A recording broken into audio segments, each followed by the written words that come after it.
afternoon, everyone. On behalf of the Capital Budget Subcommittee, House Appropriations Committee, welcome everyone to today's budget hearing.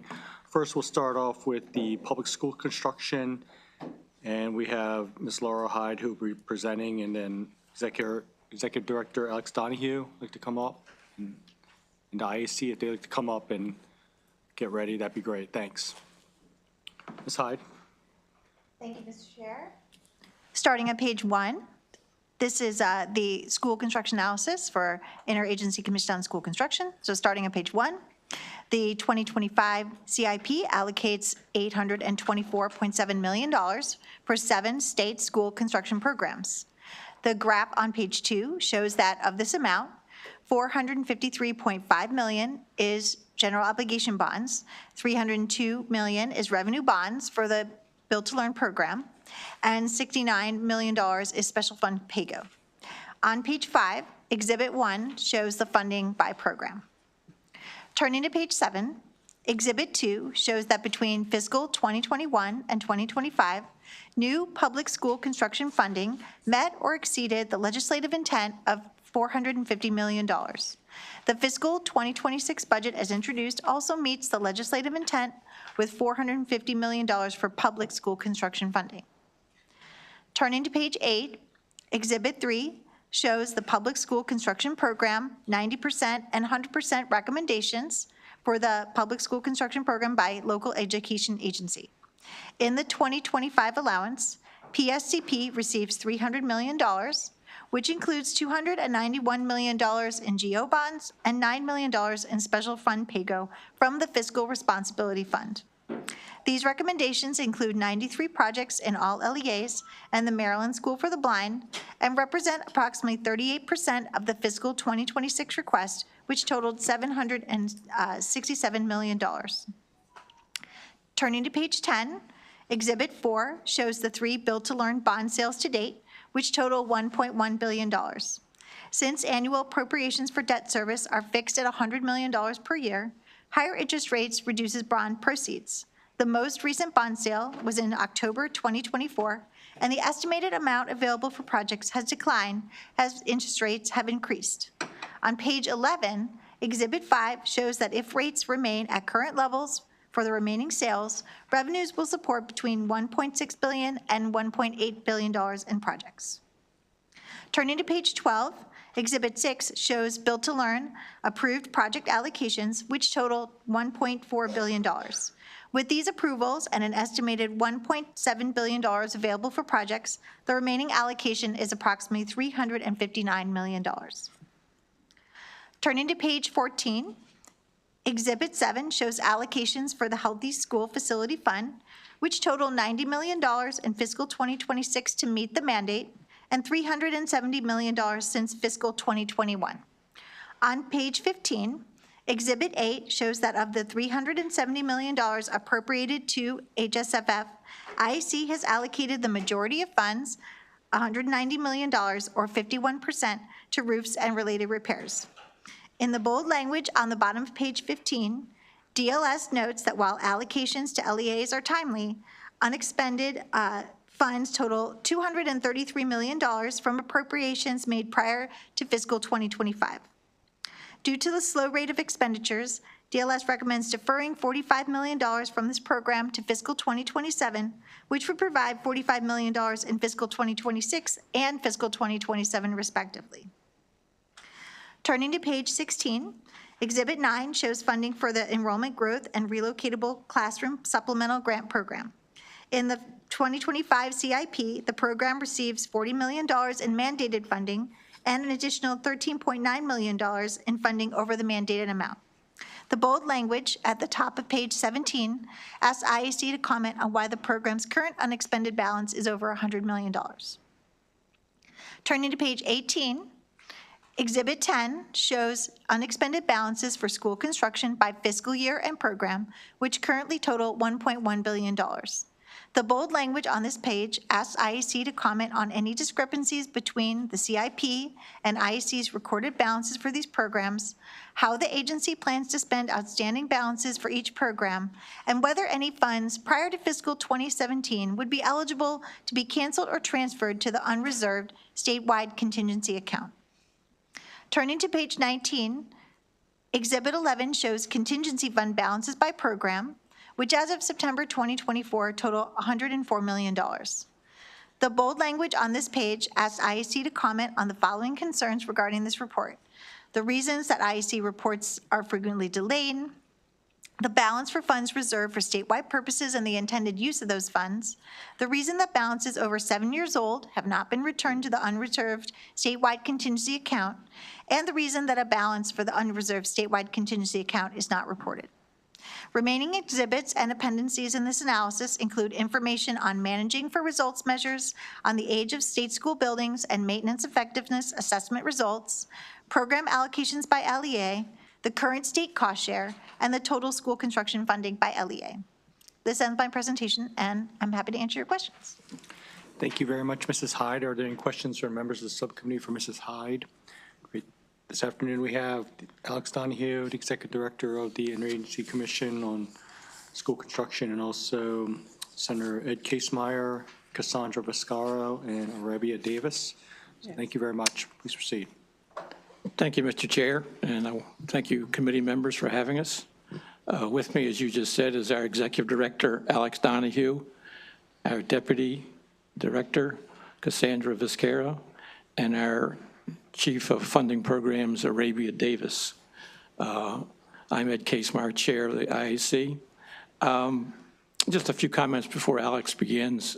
I just wanted to say and accentuate that, as you probably are aware, schools are becoming more and more expensive to build. And secondly, counties are having a much more difficult time providing their share of the construction. And we've had several counties this year where, thankfully to Alex and the staff, going out and working with individual counties to make their portfolio work the way they wanted to. We've been successful, but it's like patching together resources to make these projects work. When we came into this year, we had about $134 million in projects that were just beginning or we were approving, but we didn't have those monies. Since the session's begun, that has been reduced to $55 million due to some people not deciding to go ahead or altering their plans. So every dollar that we can get, we can utilize to a great extent. So now I'd like to turn it over to Alex. Thank you. Thank you, Mr. Chair, and good afternoon, Mr. Chairman and members of the committee. First, I just want to thank Laura and DLS staff for their excellent support and analysis, as always. And the members of the IC also thank you for your strong and continuing support for public school construction. The work of this committee over the past 5 years in particular has had a truly significant positive effect on public school students across the state, because the IEC's funding goes to carry out its mission, and we have to work to allocate all the school construction dollars to capital improvement projects in a manner that supports safe and educationally sufficient school facilities that are fiscally sustainable for every student across the state in public schools. The annual investments on an ongoing basis that are required to achieve this are substantial. At the industry standard annual investment rates of nearly 4% of the current replacement value for capital maintenance and capital renewal combined, it would not be unreasonable for Maryland school districts to be spending more than $2.3 billion a year to keep up the buildings they have. But that figure does not fully take into account the current backlogs of deferred maintenance and capital renewal, which have helped contribute to an average square footage age of 31 years out of a general lifespan that's expected of buildings for about 60 years, and an average facility condition index of 53% depleted. You can see this in the graphic on page 2 of our written testimony. At the portfolio level, the average facility condition that would optimize the educational effectiveness and fiscal sustainability of the facilities would be in the mid 30% depleted range. What gives a better sense of the need than even this figure, however, is the fact that more than 4 out of 5 public school facilities are 45% or more depleted. This means that school districts are facing a need for major system replacement and or facility renewal projects for about 80% of their facilities.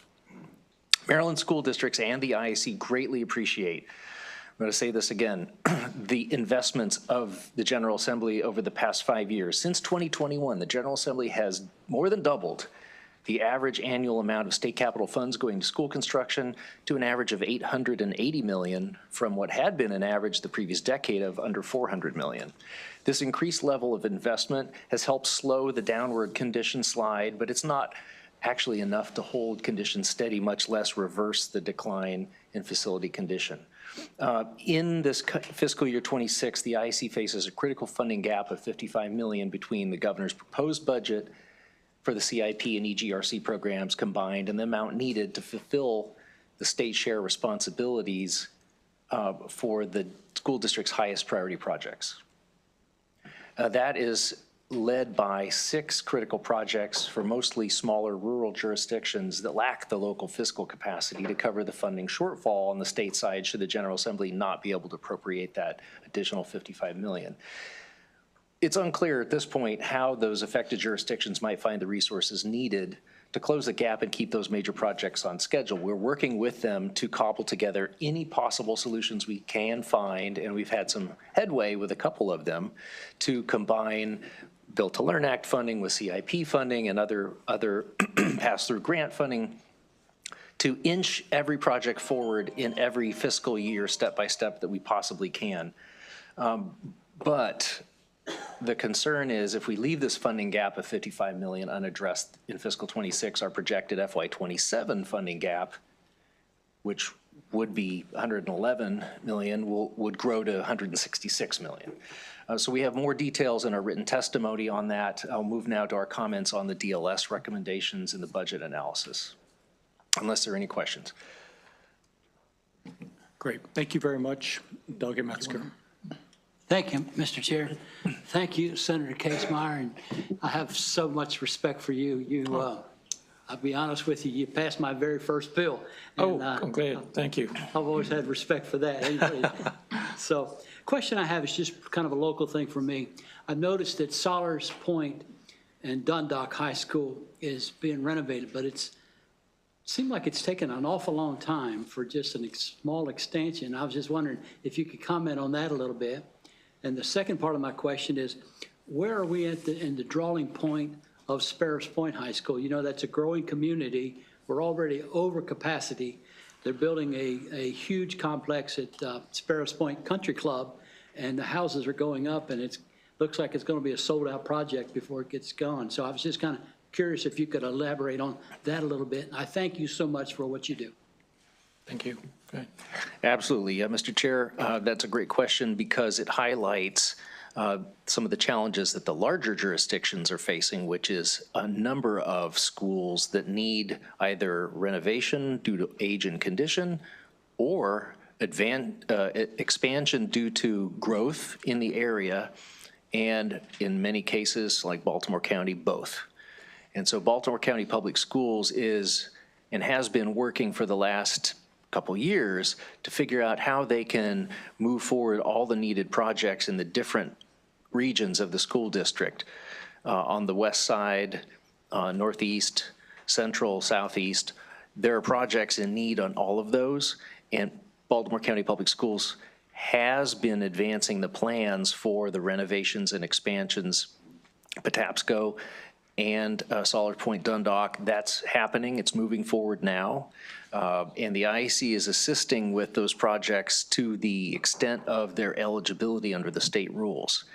And the good thing about the way our funding works is if a particular project is not eligible for all the district might want, but only part, then any additional funds that we can make available will go to the next eligible project.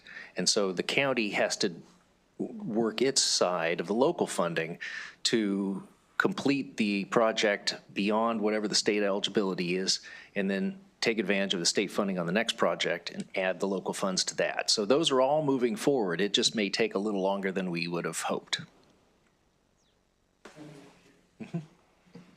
Thank you, Delegate Mesker. I have a question regarding analysis regarding the EGRC program, and then any comments on as far as the unexpended balance over 100 million?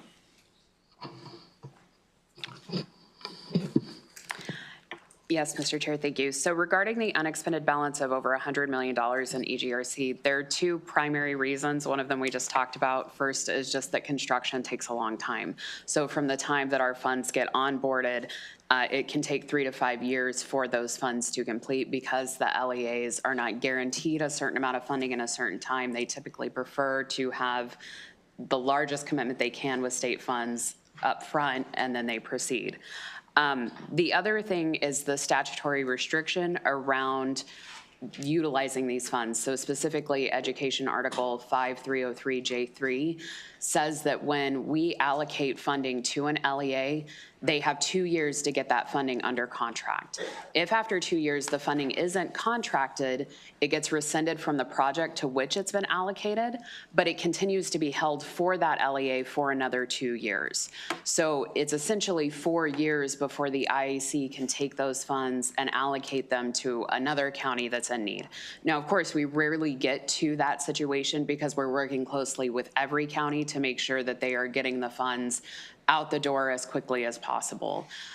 We are also working on some internal accounting reconciliations and changing some of our methodologies to make sure that we're getting the oldest funds out the door first. So I expect that you're going to see smaller reserve balances moving forward. And we're working with our partners at DBM and STO and of course our Assistant Attorney General to make sure that all of those pieces are moving. So it's kind of two parts. It is the environment that we work within and also procedurally what we can do to improve those expenditure rates. Mr. Chair, just a quick additional point.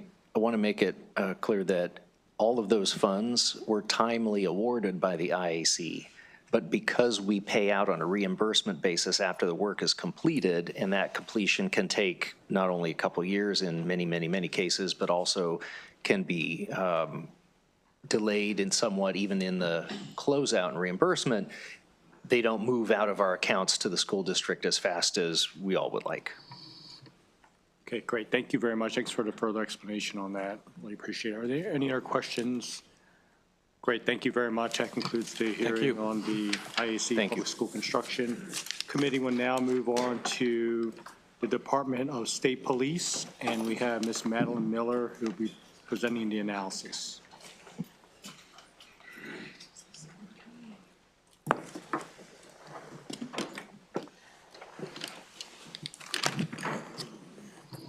Good afternoon, Chair and Committee. My name is Madeline Miller, and today I'll be presenting the DLS analysis of the Department of State Police's capital budget.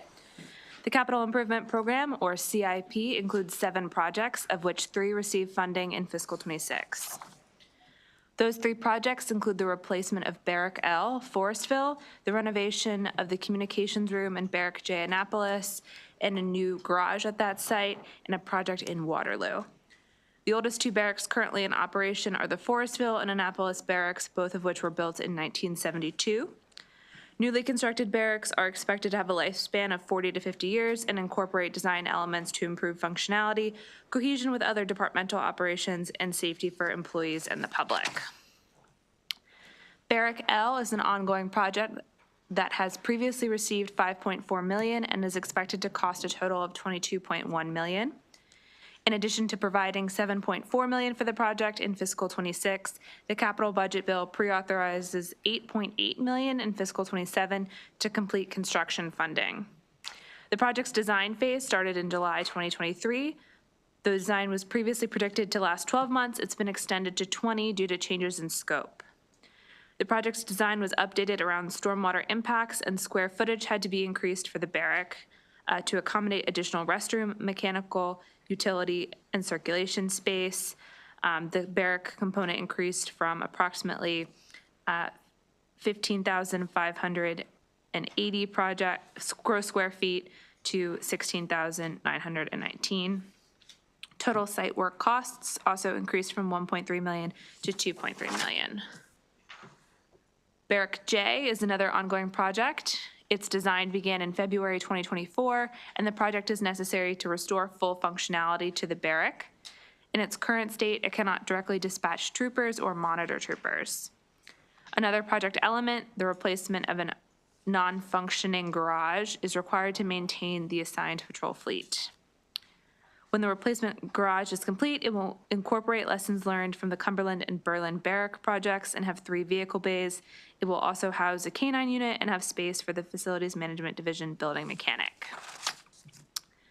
Between the 2024 and 2025 capital improvement programs, the total project increased 112% in cost, from 3.9 million to 8.7 million, with most of the increase coming from the expanded scope and increase in construction costs after design began. Scope was expanded to include an additional 1,672 gross square feet for the garage and to include additional interior demolition within the barrack. Design costs also increased by 191,000 to reflect the addition of Motorola radio systems. Barrack A is a new project and is the project located at Waterloo. In 4 phases, this project will build a new garage, demolish existing structures at the site, build the new barrack, and renovate the historic one. And then 4th, demolish the existing barrack. The historic barrack dates to 1937, and the current one was built in 1980. The fiscal 26 budget includes a little over $500,000 to begin design.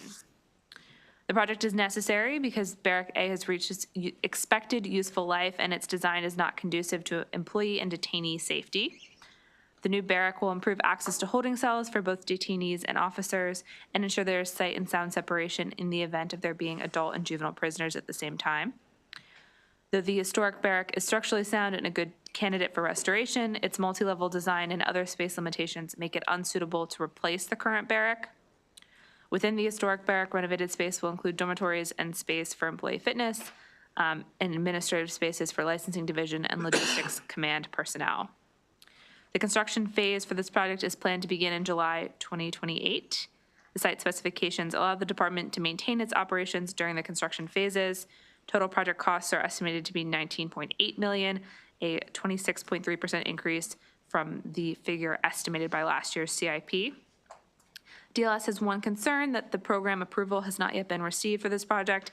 However, the Department of Budget and Management reports that approval is likely by the end of fiscal 25. The department's out-year projects are listed on page 8. Only Barrack Q, College Park, has previously received funding to begin design. This design phase is not likely to begin until the 4th quarter of fiscal 25.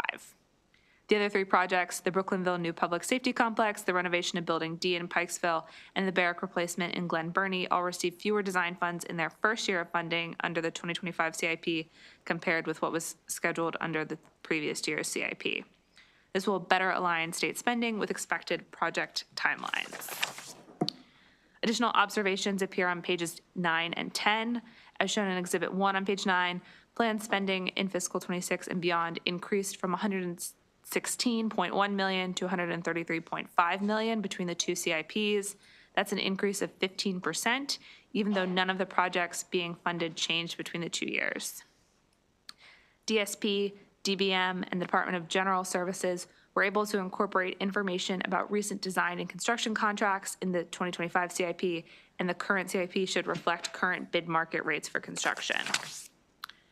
Projects that received funding in fiscal 26 demonstrate the updated cost estimates as well, as seen in Exhibit 2 on page 10. These projects are not perfectly comparable due to the specific site limitations, as well as the different intended purposes. However, all 3 involve the construction of a garage, and all 3 are barrack projects. Each has seen its cost per gross square foot increase compared with the 2 previous CIPs. The total construction cost per gross square foot for the Annapolis project increased 9.6% between 2023 and 2024, and then increased 84% between the 2024 and 2025 CIPs from $651 to $1,198 per gross square foot. Updating the cost estimates to reflect current market prices allows the state to better plan for construction contingency costs, which are set at 10%. Though all three of the barracks include a new garage, the cost per gross square foot of the garages varies considerably, from $147 per gross square foot at Forestville and $672 at the Annapolis site. The project sites have unique configurations, and cost estimates may also make different assumptions or attributions between different structures.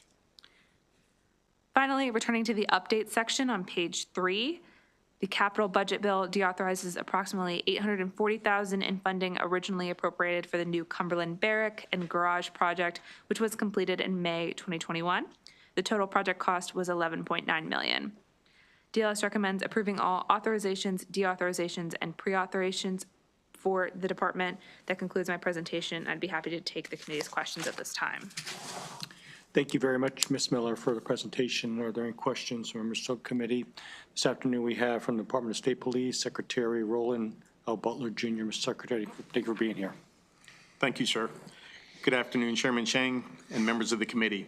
I'm Colonel Roland L. Butler, the Superintendent of the Maryland Department of State Police. I appreciate this opportunity to appear before you today to respond to the issues raised and the recommendations contained in the capital budget analysis prepared by DLS analyst Madeline Miller. As always, thank you, Madeline, for your thorough analysis and professionalism. With me today are my subject matter experts, my Chief Financial Officer, Mr. John Wilhelm, and the members of the Logistics Command Team, Major John Armiger, and Mr. Michael Greg Mays. I want to publicly thank them for all their hard work. I also wish to thank our sister partners at other agencies, the Department of General Services and the Department of Budget and Management, for their support. Our MDSP family, both sworn and civilian, are our most valuable asset. MDSP's workplace culture is at the forefront of every aspect of our operations. We are committed to providing troopers, civilian personnel, and future members of our team with the best possible working environments, including technology, equipment, and modern facilities, while being fiscally responsible. Attracting qualified applicants to join our team continues to be challenging, not just at MDSP, but for law enforcement nationwide. We're all competing for the same pool of applicants. Our facilities play a major role in our ability to fulfill our mission to serve the people of Maryland and those who visit this great state. Today, we are pleased to concur with all the recommendations made by DLS. My team and I are happy to answer any questions you may have. Thank you for your time. Thank you very much, Superintendent Butler. Are there any questions for Superintendent Butler or the Department of State Police? Delegate Forbes. Thank you, Mr. Chair. On the Brooklynville site, is that the abandoned State Highways building there at Falls Road and Joppa Road? That's the vacated state highway building that we've taken possession of. We know that it's created some problems within the community.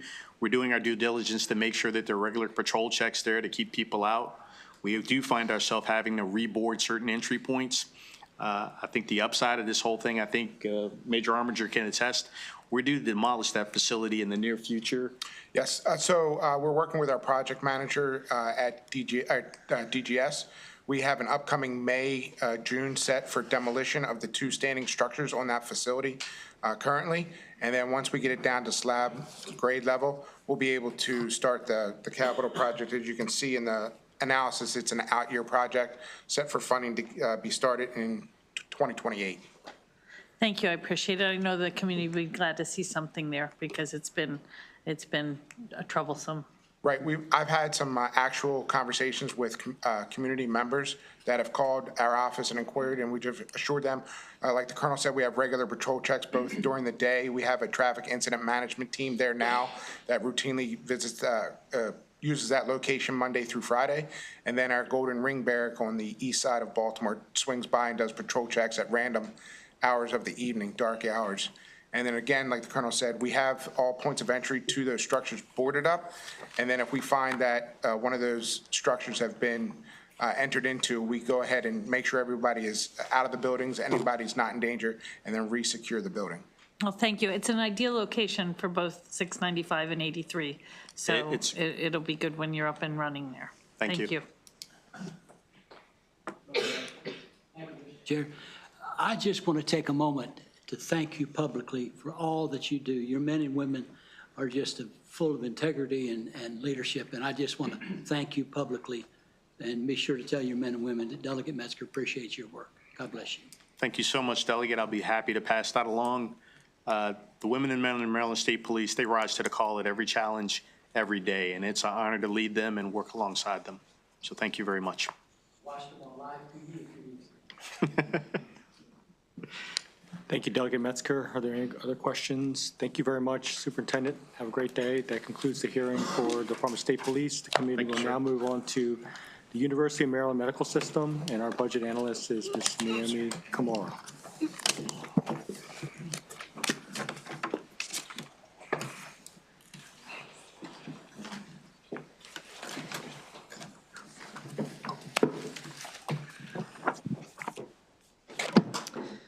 Good afternoon. My name is Naomi Kimura. I'm the budget analyst for the Department of Legislative Services, and I'll be presenting on the University of Maryland Medical System capital budget.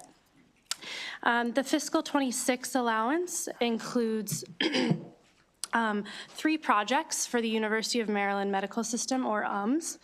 The total request for these projects is $52.3 million in GO bonds, and there's also $94.5 million included in funding provided by UMS. Turning to page 3 begins discussion of these projects. The first is expansion of the Greenbaum Comprehensive Cancer Center. The fiscal 26 allowance includes $96.8 million. That's $32 million in GO bonds for planning, construction, and equipment for the project. The second project is new construction for the Regional Health Facility in Easton. The fiscal 26 allowance includes $105.2 million, including $20 million of GO bonds for planning and construction of the project. And then finally, starting on the bottom of page 5, there's a summary of the renovation to the R. Adams Cowley Shock Trauma Center, which includes updates to several different units of the center. The fiscal 26 allowance includes $9.6 million, including $250,000 in GO bonds for planning, construction, and equipment. One concern called out in the analysis by the Department of Legislative Services is related to the potential for cost to operate the TRU, which is the Trauma Resuscitation Unit, to increase. And so we have asked UMS to provide an estimate of the cost increase that would be associated with the TRU upgrades. Page 7 and 8 includes discussion of an issue related to the unencumbered balance that UMS had earlier in the fiscal year. Exhibit 1 on page 7 shows the unencumbered balance of $76 million in GO bonds as of August 2024. However, late last week, UMS did update us that that the Department of General Services resolved an issue that was happening in their portal system and resolved the status of grants in the system and clarified the submission process. And so now UMS is ready to encumber those funds. DLS does ask UMS to provide an update on its progress to encumber the funding for those projects. And then finally, DLS recommends approving the governor's allowance. Great. Thank you very much, Ms. Kimura. Are there any questions from members of the subcommittee for Ms. Kimura on the analysis? Great. Thank you very much. This afternoon, we have the University of Maryland Medical System here. We have Christy Snedeker with R. Adams Cowley Shock Trauma, Ken Kozel with the University of Maryland Shore Regional Health, Will Tilburg with the University of Maryland Medical System, Tawfiq Owinek-Koko with the University of Maryland Baltimore, and Kristen Bryce with the University of Maryland Medical System. Great. Thank you very much.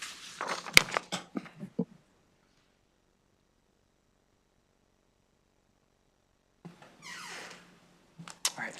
Good afternoon, Mr. Chair, members of the subcommittee. Will Tilburg on behalf of the University of Maryland Medical System.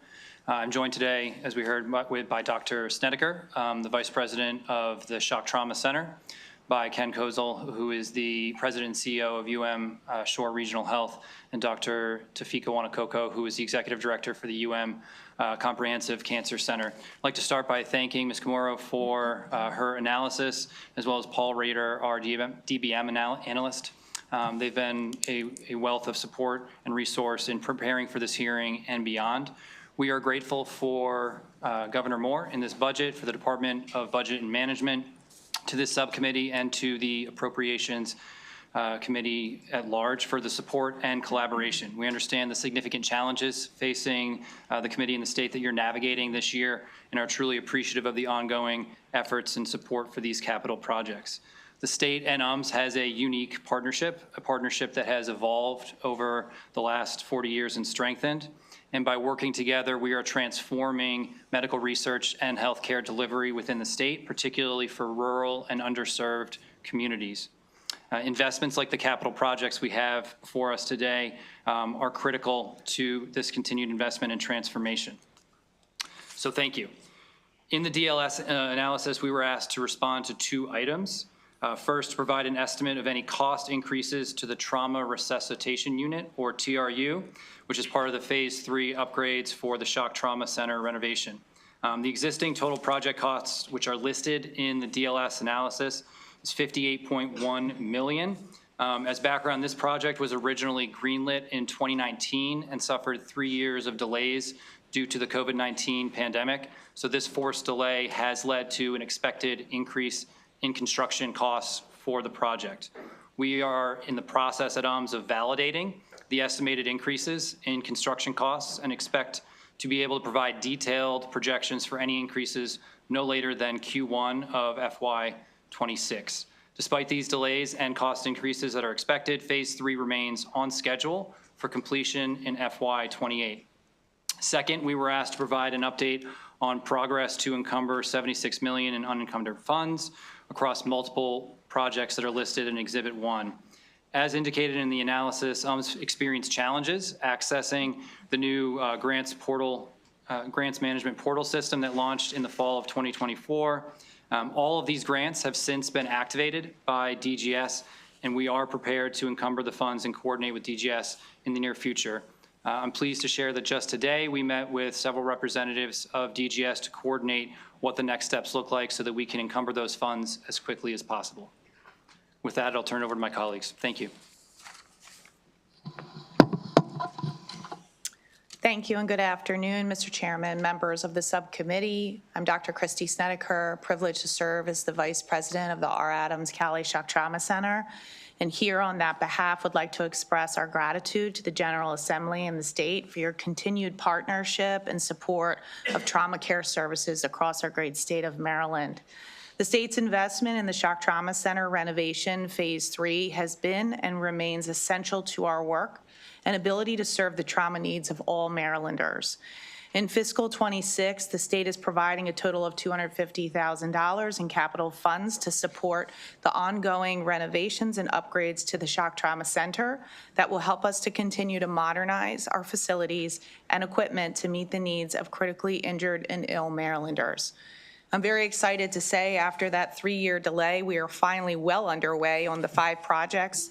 One project's been totally complete. That's the infrastructure, air handlers, larger projects, and decommissioning an elevator. The laboratory is being moved as an enabling piece to finally begin the trauma resuscitation unit renovation, which will fully expand from 13 bays to 21 bays, co-locating critical care resuscitation unit, and positioning us to continue total access to care for the most critically ill and injured trauma patients across the state. The hyperbaric medicine chamber, which serves over 5,000 hours of care between ambulatory and critical care patients, is sorely due for an upgrade and renovation, which is another piece of this project. Plans are well underway to be able to be completed in the next several months, and then sought out a construction company to be able to begin that project, as well as the trauma acute care floor, which will expand from 10 beds to 16 beds. Plans are about 90% complete, need the final fine tuning of 10%, get us to 100%. get a construction company, and we'll start that project soon as well. The hyperbaric chamber and the acute care can be parallel projects to the TRU. So we are, as Will said, on track for fiscal '26 to hopefully be complete. I do want to connect a couple of dots. This morning, I had the privilege of being here with Dr. Tom Scalea, as you know, our physician-in-chief. He was able to provide testimony to the House Appropriations Subcommittee at the Health and Social Services, for Health and Social Services. He was really there to say thank you and to give you an update on where the supplemental funding that the MGA worked so hard last year to get the trauma care services across the state of Maryland, touting a 6% increase of operating room volume, a 2-day length of stay reduction, which allows us to keep our front doors open. We've almost mitigated any interhospital loss transfers, and our time on capacity is well below the state threshold of 5%. We're at about 0.1% time on capacity. So when his words are, thank you, we couldn't be more grateful for that supplemental operational funding, which in turn with this capital funding allows us to renovate the place that the patients come first for time-sensitive care. We thank you and appreciate the time today to testify.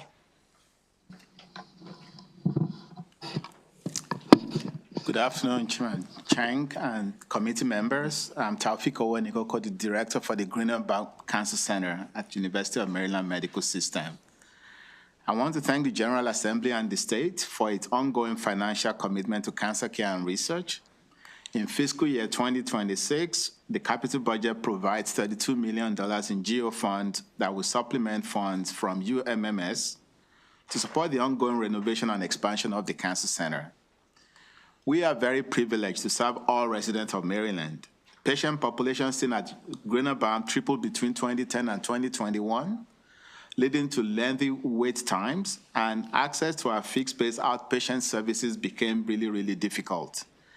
This also led to reduced access to oncology inpatient beds for those needing to be admitted from all over the state of Maryland. Securing the millions of dollars in capital funding from the state of Maryland has been transformational in planning for a new cancer center building that can meet the needs of all Marylanders. These funds, coupled with significant philanthropy and investment by the University of Maryland Medical System, allowed for the design and construction of a modern cancer center. The 9-story addition to the Baltimore City campus of UMMC will double our current space. It also expands our capacity from 52 inpatient beds to 62 cancer care beds, and dramatically increases our outpatient space for the hundreds of patients that we see daily. When this building is open in the summer of 2026, our outstanding patient care will be matched to a state-of-the-art facility. Clinical trials are a critical component of what we do, and a lot of our patients with advanced stage cancer, clinical trial remains the only option of treatment for them. Underserved minority and rural populations are often underrepresented in clinical trials. Over the past 10 years, I'm honored and happy to report that more than 3/4 of all clinical trial participants at Greener-Baum were racial or ethnic minorities or rural residents. Capital investment by the state of Maryland support these patients and advance life-saving care and research that is also critical to the Greener-Baum's designation as an NCI-designated comprehensive cancer center, one of the best in the country. As we grow our cancer services across Maryland through all of our UMMS locations, we remain a referral cancer center for cancer patients across the entire continuum of care. The University of Maryland Medical System appreciates the subcommittee's consideration, and we respectfully request that you continue to support this critical infrastructural investment. Thank you. Good afternoon, Mr. Chair, members of the committee.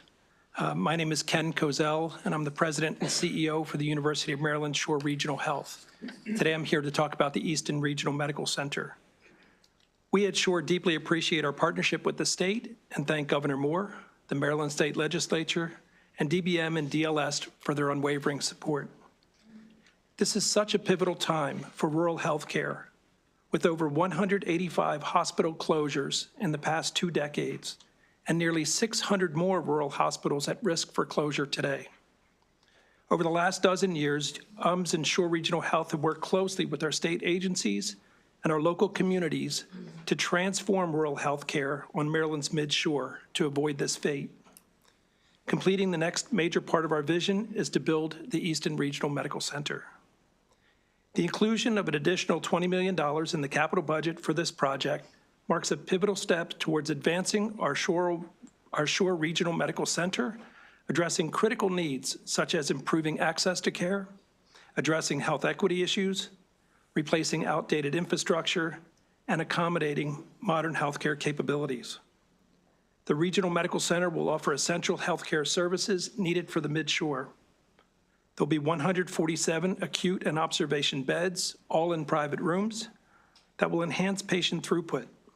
Additional features like geothermal capabilities will help enhance the state's sustainability goals. Other important aspects of our project include generating nearly 5,000 construction jobs, supporting WMBE goals, and recruiting desperately needed healthcare professionals to our region. Our project timeline remains on track, opening in the summer of 2028. And finally, with the state's financial commitment as a catalyst, Shore has raised $37 million towards our $50 million goal for private donations so far. We're also seeking federal and local funds to help further offset the costs of our project. In closing, I wish to reiterate our sincere appreciation for your partnership and thank you for your commitment to advancing rural health care on Maryland's Mid-Shore. Great. Thank you very much, everyone, for being here. Are there any questions for the University of Maryland Medical System? Wanted to get back to Mr. Tilburg. You gave an explanation about the unencumbered funds and wanted to get clarification on the system. Was this through this submittable system? Does that sound familiar? Yes, that's correct. Okay. And then it sounds like that additional assistance was received from Department of General Services to help with these unencumbered funds? Yes, the department's been great. We've coordinated with them over the past week and resolved issues, so we think we'll be able to move forward quickly from here. What were some of the experiences that UMS experienced with as far as having the unencumbered funds being that high, or were some of the areas that needed help with? So most of the projects themselves were delayed because of the pandemic. So that it hasn't been a significant issue for us to this point because the projects were still getting off the ground. So it was really this fall where we were trying to move forward and have since worked successfully with DGS to figure out what they need in order for this process to move forward. Okay, great. And then is there specific personnel that was assigned to help out with UMS with regard to this, the unencumbered funds from DGS, or what type of assistance? Yes, there's a specific grants manager that's been assigned to administer the project. Since there are so many, there's 9 that are impacted. Okay, great. Thank you very much. Really appreciate it. Thank you very much to the University of Maryland Medical System. That concludes the hearing for them. Thank you. Committee will now move on to Baltimore City Community College, and our budget analyst is Subcommittee Bougere.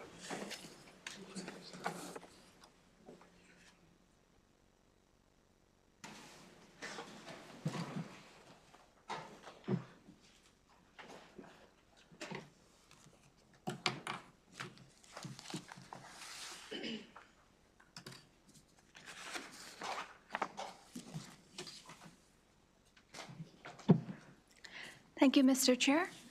The fiscal 2026 capital budget for the Baltimore City Community College totals $18 million. Funding is provided for 2 projects, $9 million in special funds for the ongoing deferred maintenance program and $9 million in general obligation bond for acquisition of property. Starting on page 4, we have the discussion on the deferred maintenance program. The fiscal 26 budget provides $9 million of special funds from the college's operating fund balance.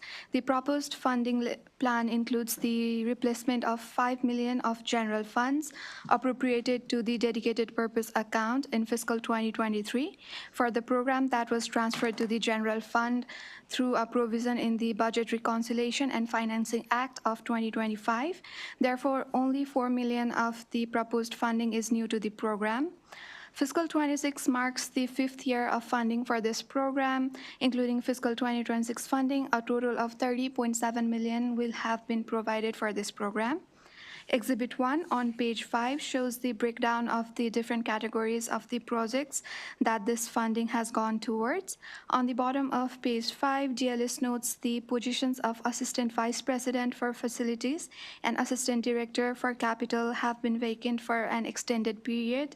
DLS asks the college to provide an update on efforts to fill these vacant positions.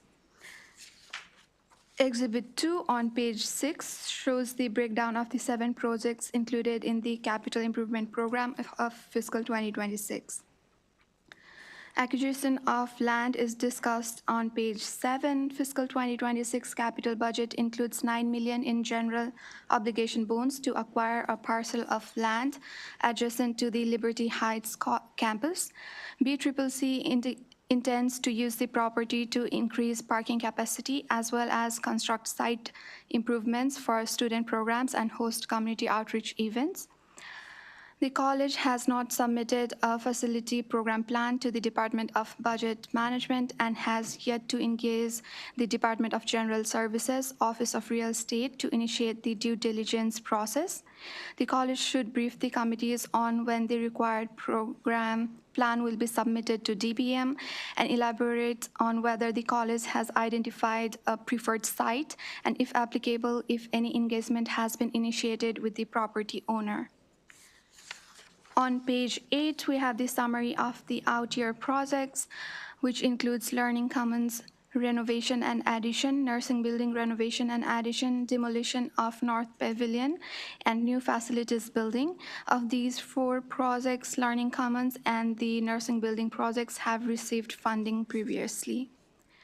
On page 9, DLS recommends the use of GO bonds for the deferred maintenance program to ensure transparency and that the facility renewal needs are funded.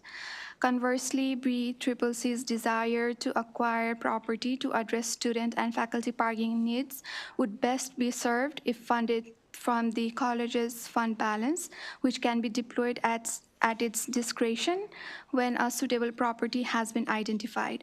Accordingly, DLS recommends adding $9 million of GO bonds to fund campus facilities renewal project and deleting the $9 million of GO bond proposed for land acquisition. This concludes my presentation, and I'll take any questions you may have. Great, thank you very much for the presentation. Are there any questions for our analyst? Okay, we have from the Baltimore City Community College, Dr. Deborah L. McCurdy, President. Thank you very much for being here. Yes, thank you. And good afternoon, Chairman Chang and members of the subcommittee. I'm very pleased to be here today.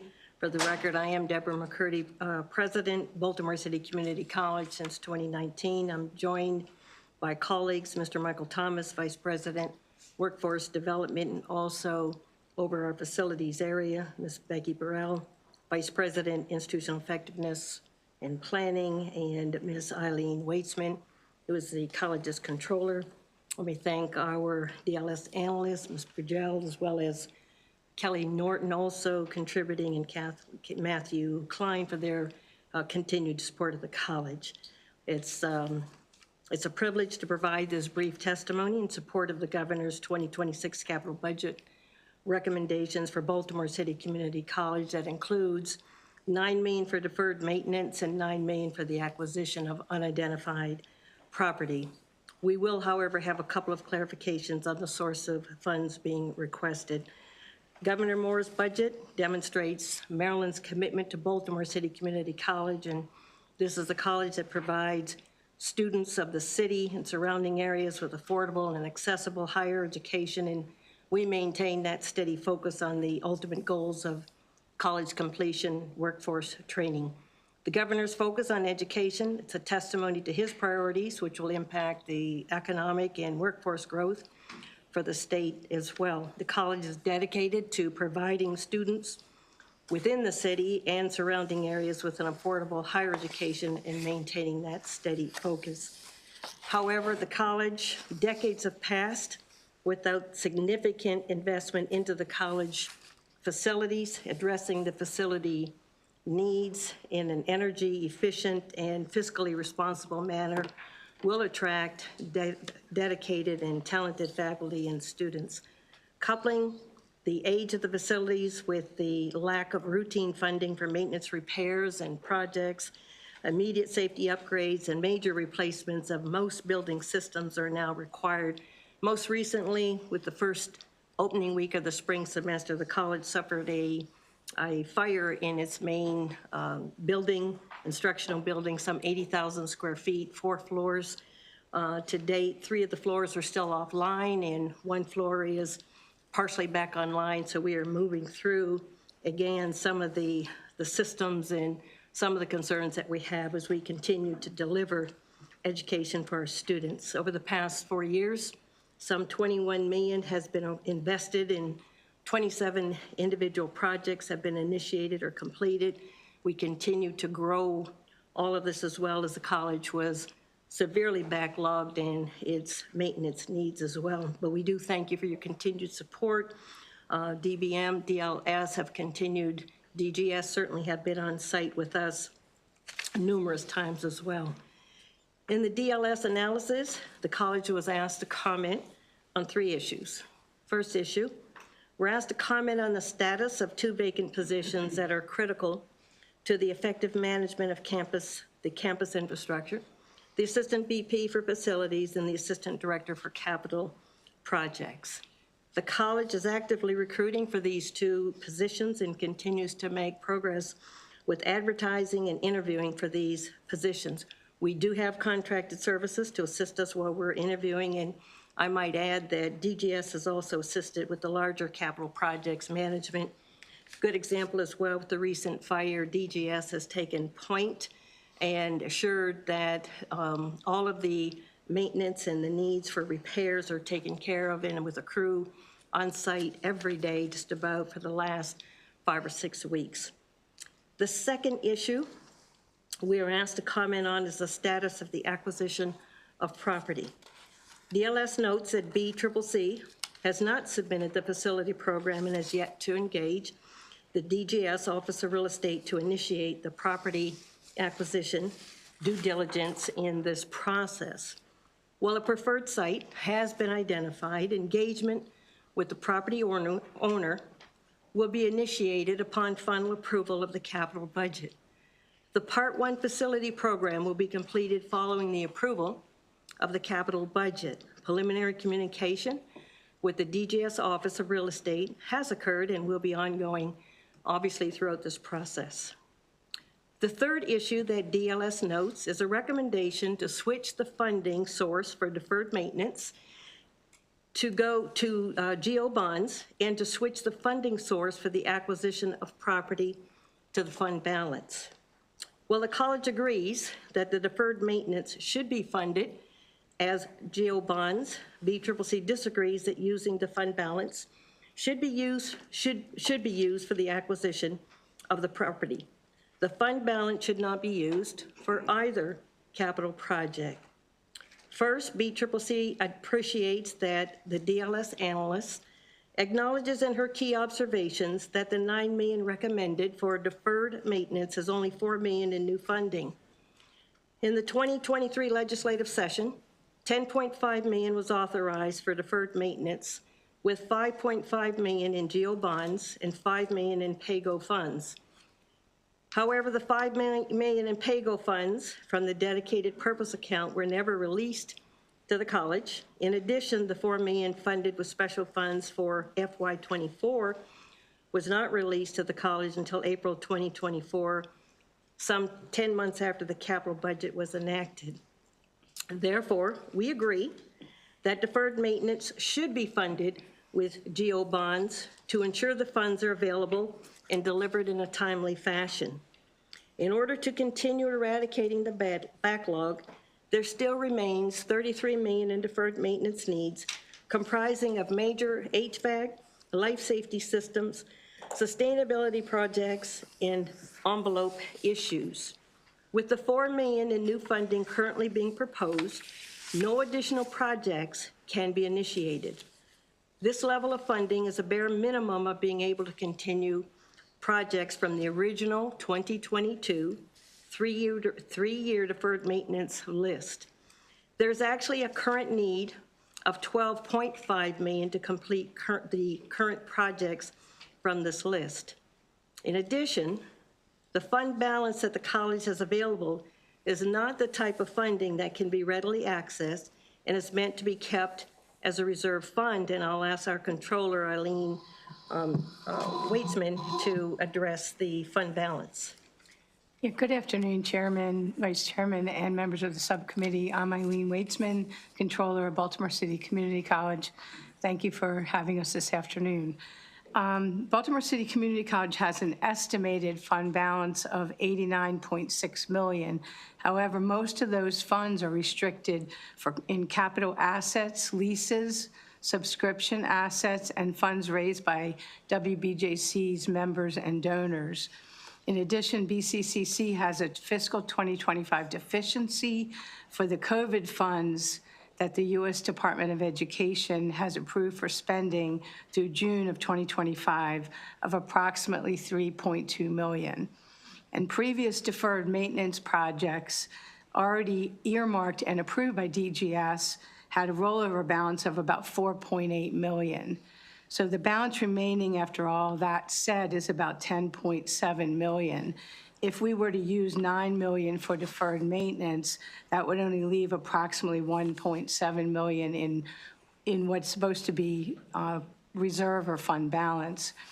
And our auditors, BCC's auditors and oversight agencies such as Middle States Commission on Higher Education and Integrated Post-Secondary Education Data System, or IPEDS, could raise concerns on the financial viability and stability, and this could also cause concern for BCC's ability to meet its obligation.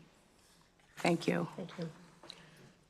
As far, just a quick point, as far as DLS recommended GO bond actions, the college does not concur with deleting GO bonds for the acquisition of property. The special fund balance that the college has available, again, is not funding that can be readily accessed and is meant to be kept as a reserve fund.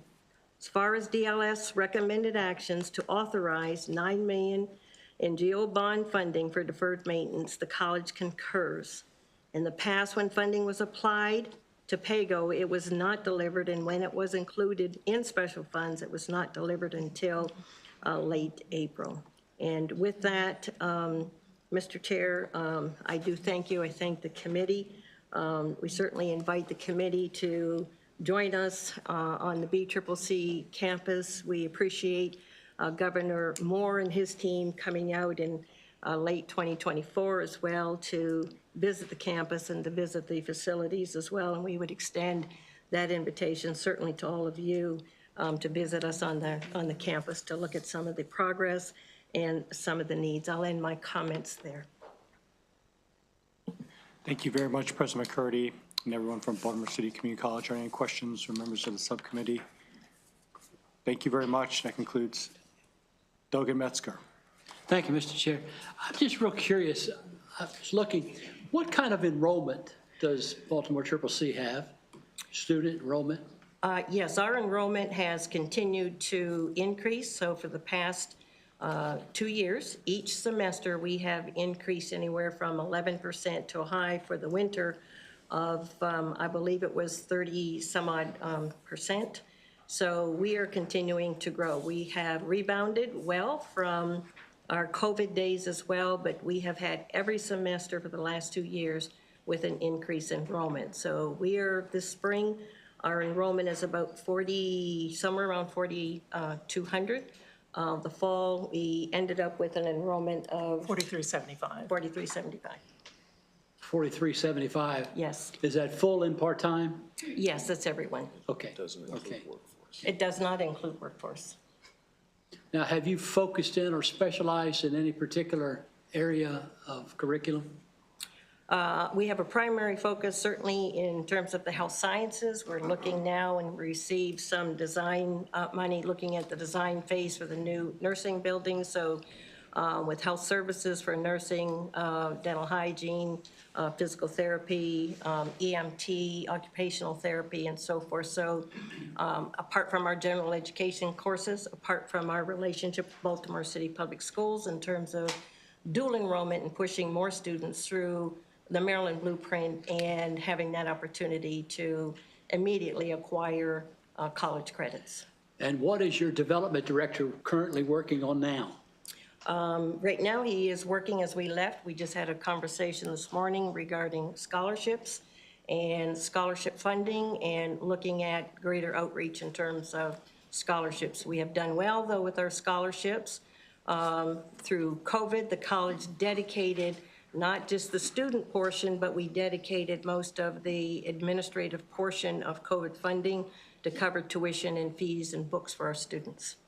Now, your average donor, who are they, business or community or just alumni, or what are you going after in your development part?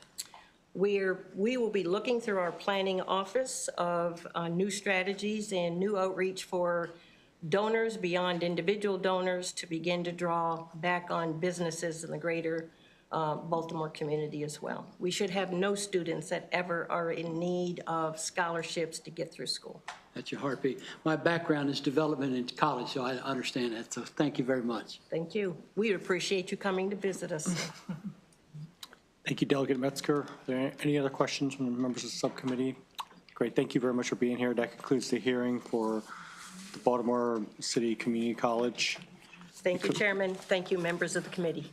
Thank you. Have a great day. The committee will now move on to the Department of Public Safety and Correctional Services, and our budget analyst is Ms. Catherine Barber.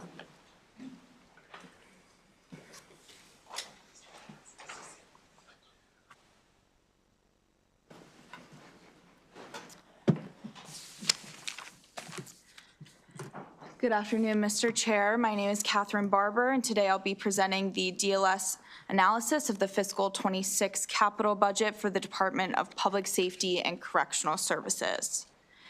Planned capital expenditures for fiscal 26 through 2030 total more than $1 billion, with $111.45 million budgeted for fiscal 26. Project expenditures in the 2025 capital improvement program are funded entirely through general obligation bonds, and prior authorizations are comprised of $31.61 million in general funds and $116 million in GO bonds. Exhibit 1 on page 4 shows the projects that are programmed in the 2025 CIP through fiscal 2030. The fiscal 26 budget includes $91.9 million to complete the design of the Baltimore Therapeutic Treatment Center and begin construction. The first project in the CIP is the Jessup Regional Electrical Infrastructure Upgrade, which will update the electrical infrastructure that provides power to 120 buildings serving more than 4,500 incarcerated individuals and 1,600 state employees. The existing infrastructure is nearing the end of its useful life, resulting in multiple sustained outages over recent years. The completion date for this project has been moved to fiscal 26 after it was not completed by the planned date in fiscal 24. As a result, the fiscal 26 budget includes $4.35 million in GO bonds to replace general funds that were inadvertently reverted in fiscal 25 rather than encumbered. The second project in the CIP is the Roxbury Correctional Institution perimeter fence replacement, which will upgrade the facility's failing perimeter fencing and security system. The existing perimeter system sustained severe storm damage, and multiple parts of the fence are close to failure. The 12-foot fence is also 4 feet below the national standard for a medium security facility. Also, because of weak lighting and an outdated detection system, RCI staff have reported that inmates have been able to hide near the guard towers, rendering themselves invisible to officers. DBM approved the emergency use of $1.81 million in general funds to begin the design phase of the project, which began in September 2024 and is expected to complete in August 2025. In the 2024 CIP, the RCI project included a new gatehouse and the relocation of the visitor center and the regional business office, but this project has reappeared in the 2025 CIP with a revised scope and decreased cost at $35.5 $5.79 million, focusing only on emergent improvements. The project will be completed in fiscal '28. The third CIP project will replace the existing high-temperature hot water system and the perimeter security fence system at the Eastern Correctional Institution in Westover. The existing system was built in 1987 for a capacity of 1,440 inmates and staff. Today, it serves more than 2,700 incarcerated individuals and 870 staff. The project is scheduled for completion in December 2025, which is a couple of months later than the October estimate provided last year. The CIP provides $5.87 million in GO bonds to complete construction. The final project receiving funding in fiscal '26 is the Baltimore Therapeutic Treatment Center, which will construct an 854-bed facility that will provide therapeutic, mental health, and medical treatment, as well as deflection, detention, and reentry services. The project was originally planned as 2 phases with nearly 1,500 beds, but is now a single phase. The BTTC is estimated to require nearly $1 billion by its completion in September 2029. The project design stage began in April 2022 and concluded in November 2024. The construction contract is estimated to be awarded within 7 months of design completion. DPSCS should provide an update on the procurement process and the expected construction contract award date. The construction phase is expected to begin in March 2026 and take 30 months to complete, with an additional 12 months of post-construction activities resulting in that September 2029 completion. This project has undergone several changes related to bed count, but unlike past years, changes to the project scope in the 2025 CIP are minimal. Exhibit 4 on page 12 shows the changes to the total bed count alongside changes to the total cost estimate. The total cost for BTTC increases by $2.3 million in the 2025 CIP to $947.8 million. DLS would like to note that this project has had a history of substantial program, cost, and scope changes that have been difficult to track due to a lack of notification or documentation. Finally, the annual cost of operating the new facility is estimated in the range of $100 million annually and is expected to be partly subsidized by Medicaid reimbursements, but will mostly require general funds. DPSCS should provide an update on the most recent operating impact statement. There are 3 out-year projects. The project I'd like to highlight in particular is the New Life Skills and Reentry Center for Women, which has had its funding deferred to fiscal '28. The project will construct a 64-bed facility with an integrated on-site healthcare clinic. The center will provide educational and job opportunities and gender-responsive programming for women preparing for release from incarceration.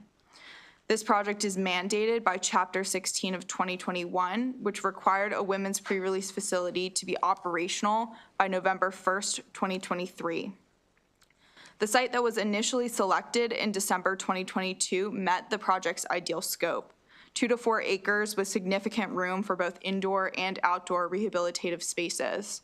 However, that site was not ready for sale in time to meet the project's schedule and faced community opposition. The new proposed site is located at 717 Forest Street in the Penn Fallsway neighborhood of Baltimore City and is owned by DPSCS.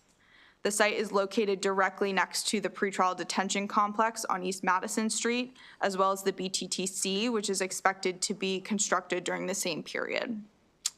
However, the new site is much smaller than the previous one and may not fit the needs of the population. DPSCS stated that it plans to move ahead with the current site selection and has altered the initial vision from 1 floor to 3 to fit the smaller acreage. DLS notes that building vertically will increase the construction costs of this project. Outdoor space is expected to total 18,000 square feet, and the adjacent lot will be used for parking. DPSCS noted that a consultant team provided input on the center's scope and operating needs, and DLS is asking DPSCS to comment on the preliminary conclusions of the consultant's population forecast, needs assessment, and staffing model. The project has been delayed for several reasons, including the arguably unreasonable timeline established in Chapter 16, as well as the change of location, the governor not funding the project fully, and DPSCS being slow to submit funding requests and expend appropriations. DPSCS is only just beginning to spend the $9.03 million in prior authorizations for the project, which is why it isn't receiving funding in fiscal 26 or 27. The program parts 1 and 2 were approved in October 2024, and the agency posted a solicitation for architectural and engineering services in February of this year. The design phase will begin in September 2025 and last 16 months, so DPSCS, DBM, and DGS are not expecting a need for construction funds until fiscal 28. If things run ahead of schedule, we may see some construction funds in fiscal 27. DPSCS should provide an updated timeline for spending the project's prior authorizations. The current cost estimate is preliminary, but indicates that the facility would require about $94 million in total, which is an increase of nearly $5 million from last year's estimate. DLS has a number of concerns related to statutory compliance, equity, and project scope. Namely, the project's delay may put DPSCS at risk of litigation on the basis of statutory noncompliance. The current completion date now sits at fiscal 2030, approximately 6 years after the statutory deadline. While the new facility has been delayed, DPSCS is still required to provide pre-release programming to incarcerated women in its custody at Maryland Correctional Institute for Women. However, as I discussed in the corrections operating analysis, the programming, which is known as Project Fresh, does not compare to the programming provided to men and is severely limited by the lack of standalone space and sufficient work release opportunities. Project Fresh was initially intended to be a short-term solution while the center was built, but is now turning into a long-term reality. The continued delay of LSRCW impacts female inmates' access to adequate pre-release employment and resources, which in turn impacts post-release employment and recidivism. Finally, the current plan for 64 beds may be too small. The bed count is based on a dip in the prison population in fiscal 22. There was an average of 82 women in pre-release in fiscal 24, with a monthly high of 91. The current scope may mean that some eligible women are turned away. Other deferred projects include the Baltimore Pretrial Complex Parking Deck and the Jessup Infirmary. Lastly, the issues section of this analysis discusses overarching concerns with the age and condition of DPSCS facilities. Many of Maryland's correctional facilities are deteriorating, affecting their perimeter security as well as their ability to regulate temperature. Exhibit 5 on page 17 shows that DPSCS projects comprise approximately 29% of the DGS facility renewal backlog of $259 million. Regarding perimeter security, DPSCS continues to drop perimeter projects from the CIP by not requesting funds or by rolling the fence repairs into larger facility projects. The agency stated that it is prioritizing other projects while it assesses the new security technology on the market. The state of perimeter security at correctional facilities exacerbates staffing issues and poses a risk of escapes and contraband, endangering inmates, personnel, and the surrounding communities. For instance, before the RCI capital project received funding, staff reported that parts of the fence were completely down, forcing the team to allocate an officer to watch the fence. DPSCS facilities are already severely understaffed and cannot afford to assign personnel to guard weak perimeter systems. DPSCS stated that additional perimeter upgrades will be incorporated into a master plan that is currently being developed. Heat and water outages have also plagued DPSCS facilities. There have been numerous system failures in the past year requiring BPW to authorize emergency contracts. Exhibit 6 on page 19 shows the total amount spent on heat and water emergencies by region since the beginning of fiscal 24. According to DPSCS, there were 53 emergencies related to heat or water in fiscal 24 and 76 in fiscal 25 to date, costing the state more than $16 million in total. According to the agency's calculation of facility needs, getting DPSCS out of its current emergency-driven maintenance cycle would require $68 million per year for the next 10 years. Finally, the lack of air conditioning in correctional housing units has become a public concern as temperatures become more extreme. According to a statement from DPSCS, there have been no reports of heat-related illness, but heat remains an extreme concern as it can worsen existing health conditions and is correlated with significant increases in the number of incidents of violence. The Federal Bureau of Prisons does not mandate universal air conditioning, and DPSCS, along with public safety agencies in 44 other states, does not have an AC policy. DPSCS reported that infrastructural and cost challenges inhibit their ability to cool inmate housing. Most of the correctional housing units were constructed nearly 50 years ago with only steam-based heat and ventilation systems and cannot be easily modified to cool. DPSCS estimates that updating the infrastructure to provide air conditioning would cost about $900 million and take an estimated 10 years to fully implement. While this is an unlikely project, DPSCS has confirmed that new facilities will be fully equipped with AC. As for recommended actions, DLS recommends approving all authorizations and pre-authorizations for the Department of Public Safety and Correctional Services. And that concludes my presentation. Thank you, and I'm happy to take any questions. Thank you very much, Ms. Barber. Are there any questions for the analyst? Okay, great. This afternoon we have from the Department of Public Safety and Correctional Services. If you'd like to introduce yourselves and provide testimony, thank you. Sure. Good afternoon, Chairman Chang and members of the Capital Budget Subcommittee. For the record, my name is Annie Harvey, and I am the Deputy Secretary of Operations for the Department of Public Safety and Correctional Services. It is my pleasure to be in front of this committee. With me today is John Gauthier, our Deputy Director for Capital Construction and Facilities Maintenance. The department appreciates the collaboration with the Department of Legislative Affairs and Ms. Barber's hard work on this analysis. I would like to also offer a thank you to DBM analyst David Lee, Daniel Lee, and DBM team budget leader Ted Walsh for their advice, guidance, and that they provided during the budget submission process. The analysts contain 4 issues for the department's response. DLS has requested that the department provide an update on the procurement process and expected construction contract award date. The design phase for the Baltimore Therapeutic Treatment Center is in its final stage.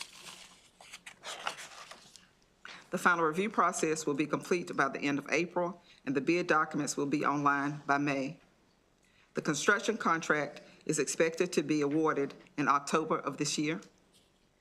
DLS has requested that the department provide an update on the most recent operating impact statement. As DPS and DGS move through the design phase and into the bid phase, a final operating impact statement will be generated and forwarded to DBM. A staffing plan was developed and finalized, which is a major component of the OIS. DPSCS and DGS will finalize the OIS over the summer of 2025. DLS has requested department comment on the preliminary conclusions of the consultant's population forecast, needs assessment, and staffing model. The project program Part 1 and Part 2 for the Life Skills and Reentry Center for Women undertook a comprehensive quantitative and qualitative analysis to arrive at the forecasted bed space needed for the facility. In short, the lower bound model was selected because it represented the policy of DOC to return incarcerated women back to the community by utilizing MOUs with counties. In doing so, we reduce the footprint of electronic monitoring. The forecasted numbers also reflect that not all women in pre-release return to Baltimore City. The staffing model is preliminary at this moment in time, as it is premature to predict a comprehensive staffing plan, which will optimally occur during the design phase of this project. What follows is the result of consultation with the user agency, review of staffing plans for DPSCS, pre-release facilities no longer in operation, and review of facilities in other jurisdictions with similar missions. Further development, refinement, and validation will occur as the program and design of the facility evolve. DLS has requested the department provide an updated timeline for spending the projected prior authorizations. DGS solicited for architectural and engineer services, which was posted on Emma on February the 6th, 2025. Bids for A&E design services are due March 11th, 2025. An award contract and notice to proceed with the design is expected September 2025. The bid results will determine when and how much of the prior authorizations will be encumbered. The design group will subcontract several consultants to support the process, to include scheduling consultant, an inspection and testing, commissioning, photographic document consultant, surveyors, and environmental consultants. We are happy to answer any questions that you may have of us. Thank you. Great, thank you very much. Are there any questions for the Department of Public Safety and Correctional Services? Delegate Forbes. Thank you, Mr. Chair. The Women's Pre-Release Center has been a priority of the General Assembly, and again, we're seeing more delays and women not getting services that we know are important to them and important to their health going forward and once they leave incarceration. The site that you've chosen in Baltimore City doesn't seem appropriate because of the smaller size than what we requested. Additionally, it's going to require you to build up, which is going to make it more expensive to build. Can you answer that and why a better site wasn't chosen? Thank you. I'm going to ask Ms. Scott there to help me, but what I would like to say is that we do believe the site that has been selected will be appropriate. There is space for activities outside because the parking lot will be adjacent to the facility, not on that property. And the facility is designed so that there is 4 different units in it. Each unit has 16 occupants will be housed in it. And the services that will be provided, I think, will be excellent for this population. So in addition to that, it's also adjacent to our BTC, if we build that, Baltimore Therapeutic Treatment Facility, which is adjacent to that. And also it's close to our pre-release facility, minimum pre-release facility for men, BCCC. So we think that it is appropriate. We also know that if we did go to, I think was at least 3 acres, it would cost a lot more and delay us in actually building this project. Thank you. Additionally, the services you're providing now, the FRESH program, that you're saying that very few women are taking advantage of it. Is there anything you can do to make the program more robust, that it would be more meaningful to people so they might consider taking advantage of it? I think on today, I think we had like 87 women in that program, in that building, which currently houses the minimum and the pre-release female offenders in there. And we are working diligently to make that more appealing to them. You know, one of the things that we do support is people having free choice, free will, but we want to educate them on that. We have recently have another person who's working in that area who's very passionate about what she does. I think that's going to help. But I think that as we educate more and be able to show them the benefits of being a part of that program, I think that more people will elect to participate because it is a great program. But as you already stated, the better solution is a standalone facility. Thank you. Thank you, Delegate Forbes. Are there any other questions from members of the subcommittee for Department of Public Safety and Correctional Services? Thank you very much for being here. We have 2 other witnesses who are signed up for provide testimony. If you could provide 2-minute testimonies. We have Frank Patinella with the ACLU of Maryland, and also Matan Zeimer with Jews United for Justice.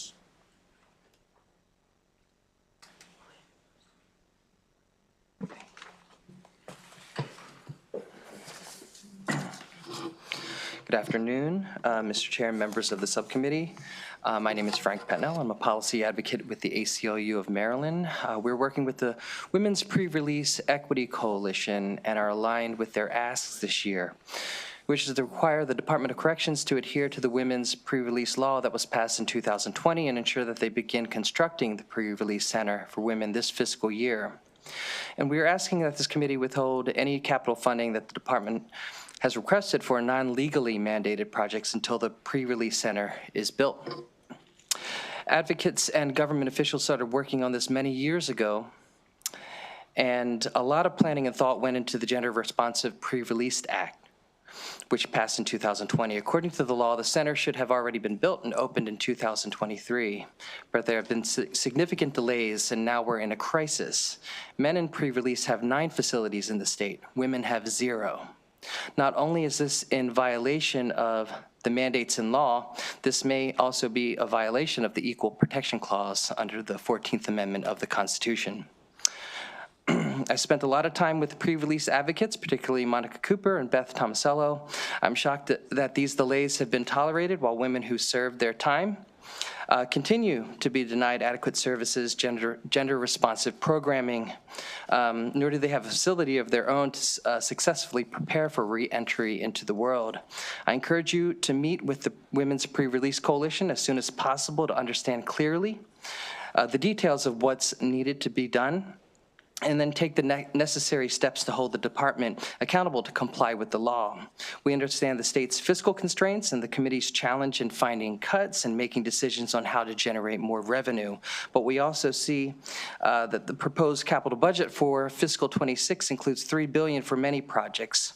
While all of them are important and worthy of funding, I can assert strongly without hesitation that the Women's Pre-Release Center should receive top priority this year, and it's someone else's turn to get delayed.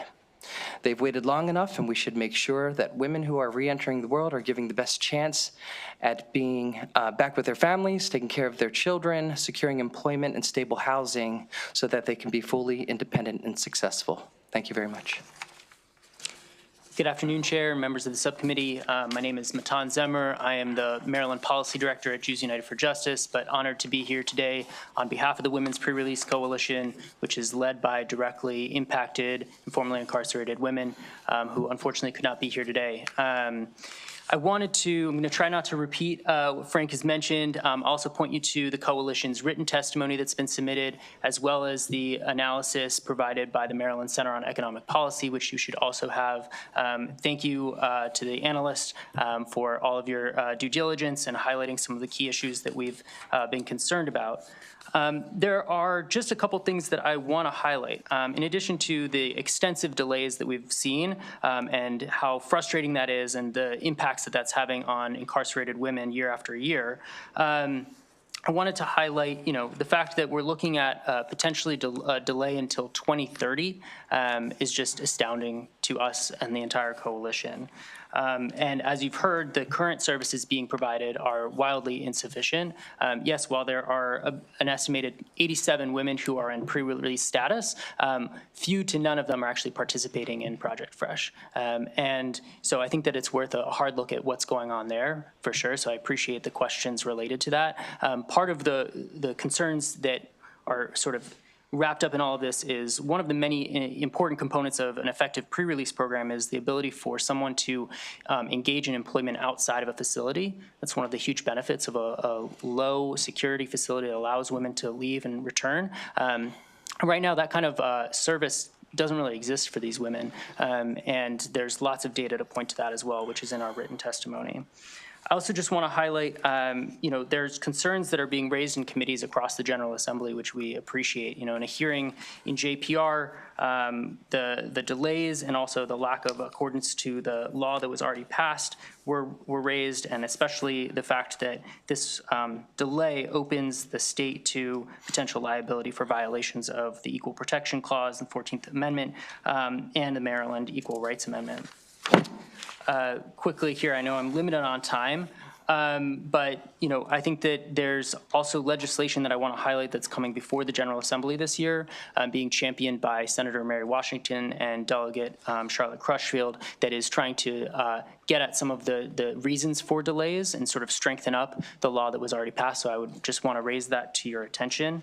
And finally, I just want to also reiterate that we have concerns about the conversations around the Baltimore Therapeutic Treatment Center and tying the Women's Pre-Release Center into that, since there's so many unknowns there. And I know AFSCME has testified year after year with concerns about that facility, especially given that it would likely lead to it being privately run because of the inability for DPSES to provide those treatment services, which we all recognize are desperately needed in our state. We need effective treatment, but I think there's questions about whether that should be housed more appropriately in the Maryland Department of Health. And so I would encourage the committee and the General Assembly to consider a pause on that project, really look at that analysis, see if this is the right direction. If this goes forward, it would be the most expensive capital project in the state's history. That's the Baltimore Therapeutic Treatment Center. And so if that results in being a privately run facility, especially with the concerns that we've seen raised around healthcare delivery in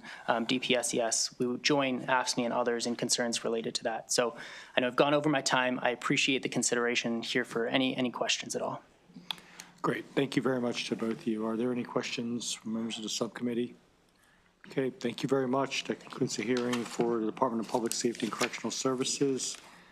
The committee on to the Maryland Higher Education Commission, and our budget analyst is Subcommittee Bugel.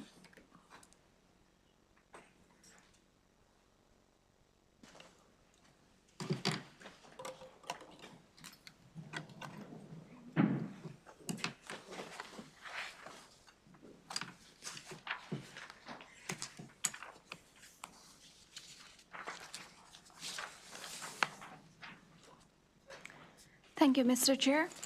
For the Maryland Higher Education Commission, there are two grant programs, Community College Facilities Renewal Grant Program and the Community College Construction Grant Program. Discussion on the Community College Construction Grant Program begins on page 2. Exhibit 1 on page 3 shows the annual funding level. In fiscal 2026, the program funding level is approximately $60.2 million, which is less than the planned amount of $70 million. In June of 2016, the Budget Committee submitted a request to the governor that the community colleges be programmed at $80 million per year.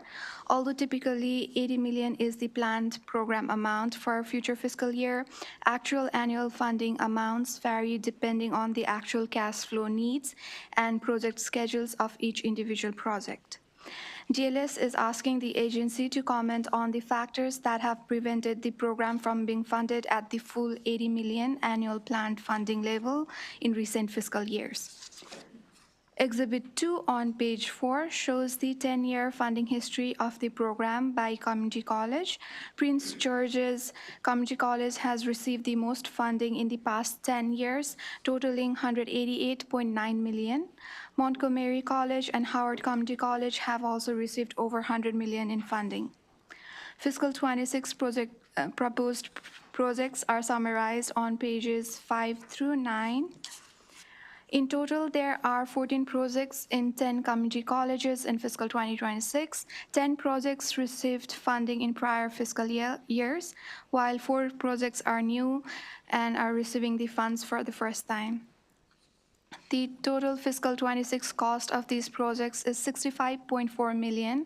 However, MHEC intends to utilize $5.2 million in program fund balance, in addition to $60.2 million in general obligation bond authorization. There are 5 projects in 4 community colleges receiving pre-authorization for fiscal 2027, which is noted on page 9. A total of $35.5 million is pre-authorized for fiscal 2027. Additionally, there are 2 pre-authorizations for fiscal 2028, totaling $21.8 million, as well as 2 pre-authorization for fiscal 2029, totaling $9.3 million. The Community College Facilities Renewal Grant Program discussion is on pages 10 through 13. This program has a mandated funding of 5% of the annual appropriation of the construction grant program. The fiscal 2026 funding level based on the mandate is about $3 million. Exhibit 4 on page 11 shows the data on the awards by community college for fiscal 2024 through 2026. In fiscal 2026, there are grants of approximately $376,000 provided to 8 colleges. Exhibit 5 on page 13 shows the total funds provided to the colleges through the program history. DLS recommends approving all pre-authorizations and pre-authorizations for both programs. That concludes my presentation, and I'll take any questions you may have. Great, thank you very much for your presentation. Are there any questions from members of the subcommittee for the analyst? Okay, this afternoon we have Secretary Sanjay Rai here. Rai sends his apologies. I'll be testifying. Okay, are you Dane? I hope I'm on the What's your name? sheet. Jeffrey Newman, Assistant Secretary for Finance and Jeffrey Administration. Newman. And then, And I'm joined by Dan Schuster, Capital Finance Policy Analyst. okay.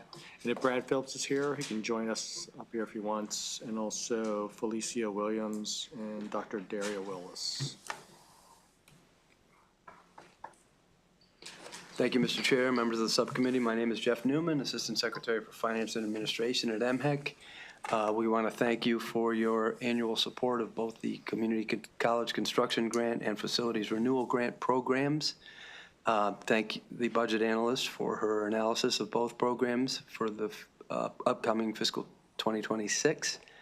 We concur with the recommended action and have provided a written response to the question asked in the analysis. Great, thank you very much. Are there any questions from members of the subcommittee for, did anyone else want to provide testimony? Brad? Chair Chang, members of the Capital Budget Subcommittee, I'm just here to extend my appreciation for all that you do. My name is Brad Phillips, Executive Director for the Maryland Association of Community Colleges, and we do not take your support lightly. We appreciate all the projects and the analysis. Thank you very much. And I'm just here to answer questions, and I will have Dr. Felicia Williams, President of Prince George's Community College, testifying. Good afternoon, Chair Chang and members of the subcommittee. I am Dr. Felicia Williams, President of Prince George's Community College, and it is my honor to be here today simply to express gratitude to you for the capital funding that is being provided to Maryland's community colleges. I also want to express my sincere appreciation to our analysts for the information that has been shared, the comprehensive support that has been provided by the Department of Budget Management, Department of Legislative Services, as well as our MHEC team. We're ever so grateful to all of you for your support and your deep investment in community colleges over an extended period of time in our state. What I would simply say to you is the investment in these facilities is not just an investment in facilities, but it is an investment in education and workforce within our communities. They're not merely about brick and mortar. They really are about the people that live inside of them, the people that deliver those services to our students. The modernization of these facilities is also extremely critical. Many of them are more than 50 years old. So in some instances, we too are simply playing catch up in terms of making sure that we can address the modern needs of our society and deliver those. So all in all, I simply want to say to you how grateful we are, and particularly grateful at Prince George's Community College as one of the recipients of the largest amount of money over the past decade. We are grateful for your responsiveness to the needs in our community, and grateful again for the ability to be able to address our programmatic needs, our workforce needs, and we see that having a direct impact on our local community. So thank you very much. Great, thank you very much, everyone, for being here. Any questions from members of the subcommittee? Okay, thank you very much. That concludes the hearing for the Maryland Higher Education Commission. The committee will now move on to the Maryland Department of Health, and our budget analyst is Ms. Naomi Kimura. And if the acting secretary, Ryan Moran, would like to come up, great.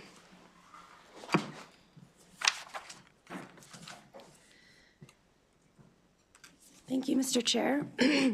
My name is Naomi Kimura. Again, I'm a budget analyst with DLS. I'll be presenting on the Maryland Department of Health capital budget. The fiscal 2026 request includes funding for two projects, the infrastructure improvement project to address the HVAC system replacement at Clifton T. Perkins Hospital Center, and the new facility for children. These projects total, the requests for these projects total $13.4 million in general obligation bonds. The next page also summarizes the requests for the grant programs included in the Department of Health. The requests total $11.5 million in general obligation bonds. Pages 4 through 6 summarize the 2 state-owned projects. The first, again, is related to the Perkins infrastructure improvement. This project replaces temporary HVAC systems that were put into place following a heating system failure in November 2023. Most of the prior year funding is provided through the DGS Facility Renewal Fund, and MDH also provided $227,000 in general funds for design. The fiscal 26 request includes $12.5 million in GO bonds for construction, bringing the total project cost to $23.14 million to replace the system. Because of this project, MDH has paused the renovation of the north wing at Perkins.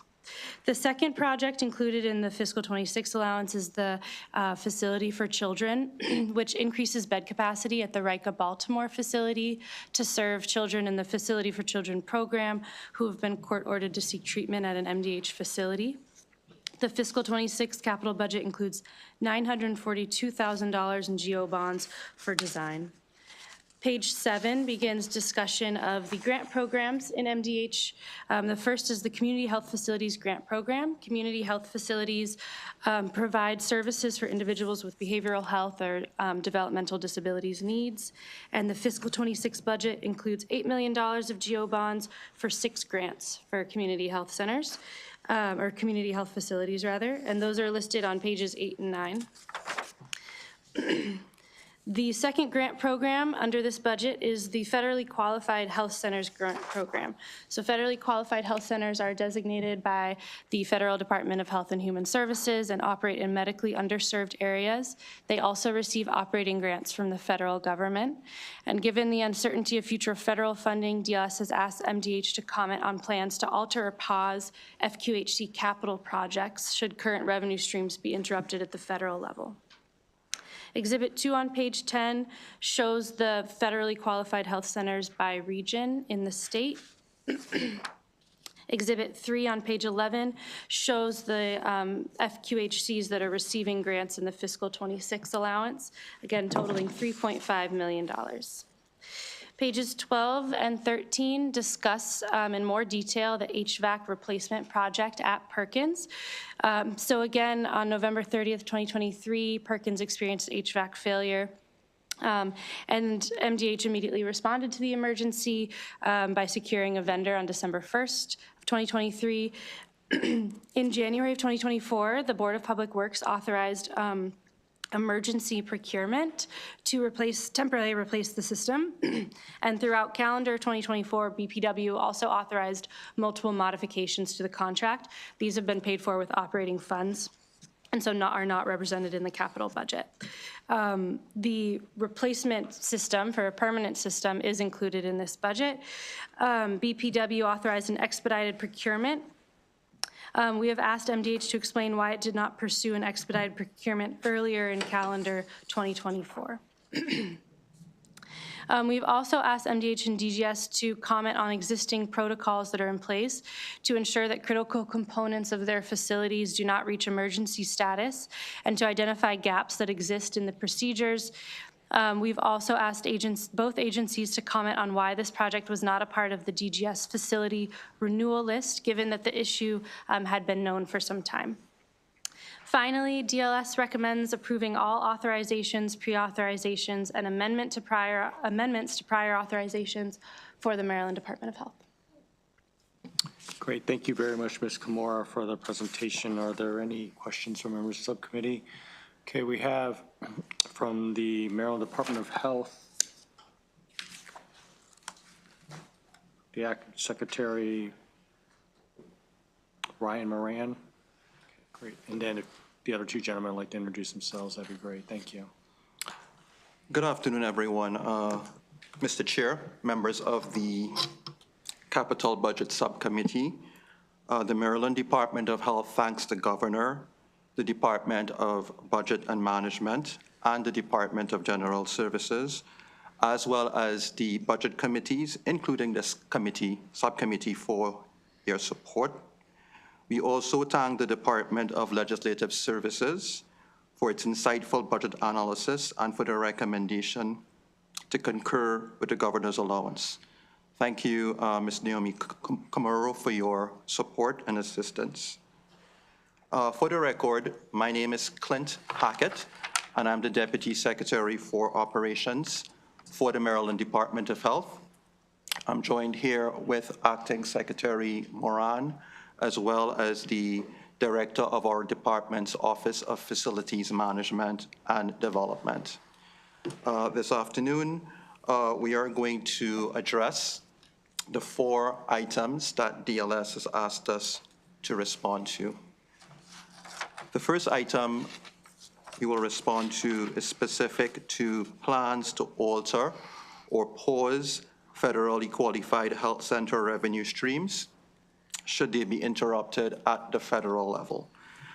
And our department responds, we will pause any projects for which selected providers are unable to secure federal funding matches for this program. So yes, we will actually pause those programs for those providers for which funding is not available.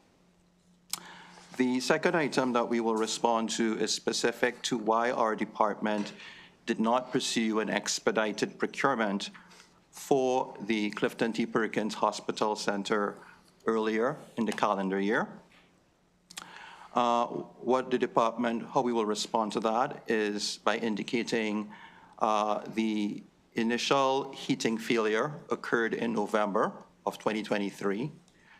The Board of Public Works approval for the emergency procurement occurred in January of 2024.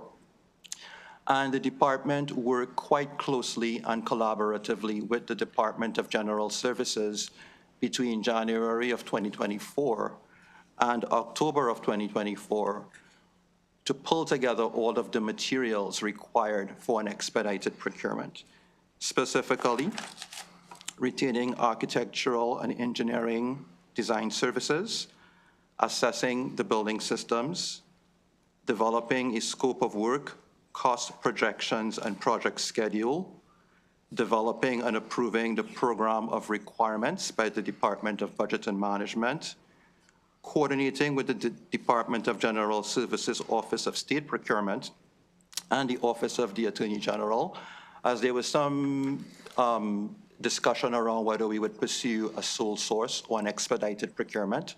We ultimately opted to go with the expedited procurement. And of course, being able to identify and secure funding. So all of those activities occurred in less than 12 months. Normally, for this type of project, those activities would take 24 months. So we actually sped things up in order to meet the need more quickly. We will also comment on existing protocols to ensure critical components of our facilities do not reach emergency status and what gaps exist in these procedures. How we respond to that is by indicating our Department of Health Services has renewed collaboration and partnership with our Department of General Services. We are basically taking full advantage of the DGS Building Assessment Unit that was reestablished in 2019, where this unit basically manages preventative maintenance operations, conducts facility assessments, and recommends projects for facility renewal funding. So our department is collaborating closely with DGS in each of these areas. We are also taking advantage of the e-maintenance technology system that the Department of General Services is rolling out throughout the state. This system will allow us to track preventative maintenance and to very closely monitor where there may be red flags as we do this preventative maintenance and more quickly identify scenarios where we would need to address issues that might be cropping up. And finally, in terms of gaps, I think our department is working really closely with the Department of General Services to review prioritization approaches and to determine if there's anything that can be done to optimize those prioritization matrices to ensure that some of these things are identified earlier. With respect to why this project was not a part of the DGS facility renewal list, what I will say is at the time of the equipment failure in 2023, the department was working really closely with DGS on this facility. We were actively engaged in the development of a comprehensive building assessment, which had been initiated as the first step to support the development of a larger capital improvement project for the facility. In fact, the assessment was something that we were able to leverage as input into the expedited procurement. The final question that we will address is whether, is to just comment on the FFC and high-intensity RTC staffing plan and how the estimated number of positions required for the new facility were arrived at. And what we would see here is that to get to those positions, we consider the clinical aspects of the facility as well as the educational services of the facility. And we actually based the staffing model on what is in place at the John L. Gildner Riker campus in Rockville. So we basically leveraged that particular model to come up with the model here. For consideration with respect to educational staffing, we are looking at two groups of staffing. There's the high school educational requirements, which require content-certified teachers in English, math, science, social studies, physical education, art and music. Also requires small class sizes and support staff. And then there are middle school educational requirements, which require separate staff for the middle school students, also small class size and support staff. So this concludes our responses to the questions that were posed by the DLS team. We are quite happy to respond to any follow-up questions that the subcommittee would like to pose at this time. Great, thank you very much. Are there any questions from members of the subcommittee for the Department of Health? Okay, thank you. That concludes the hearing for the Maryland Department of Health. The committee will now move on to the Maryland Department of Disabilities. And our budget analyst is Natalia Andrade.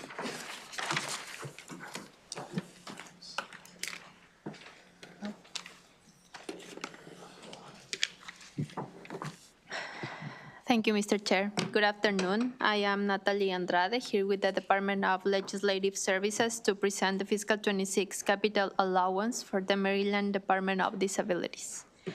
On page 1, you can see that the fiscal 26 budget for the Maryland Department of Disabilities Access Maryland program allocates $1.027 million in general obligation bonds.